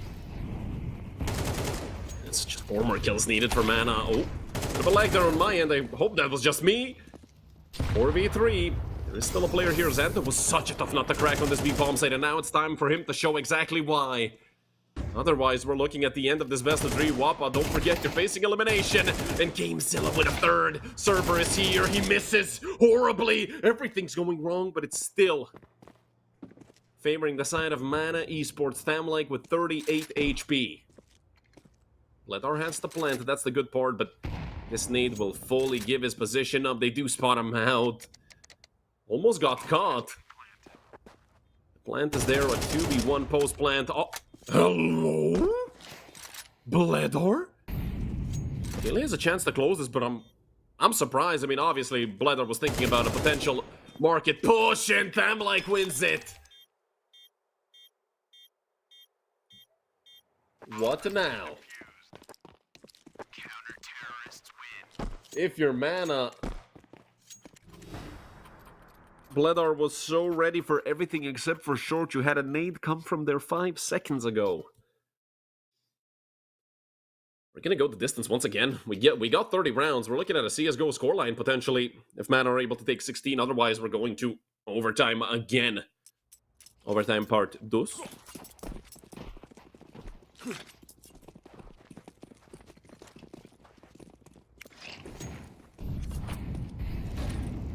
Listen, it's looking like a potential double OT.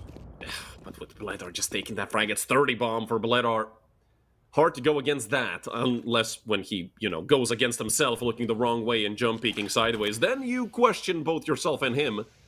Is that a missed window smoke? Yeah, it definitely was. What? Who missed the window smoke out of hand from mid? Somebody has to snitch. For us to find that out, probably. Oh, good nade right in the face of Patty as he jumps to avoid it. Taking 54 damage. Kaylee timing, maybe? From the guy CT? No.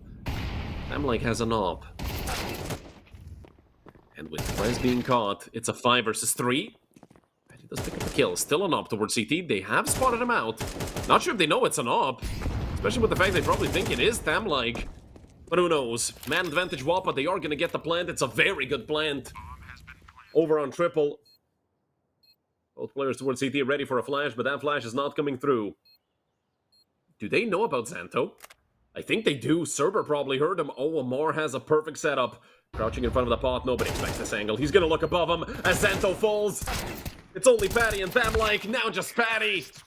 And the major experience won't matter. 3 kills for Amar, 16-14. Mana go through 2-0 and eliminate WOPA here at Season 41. Another incredibly tight second map. Holy, but it's Mana who are the winners. And come out of this with big smiles on their faces through all the technical issues they had. The GameZilla was gone for half an hour on map number 1.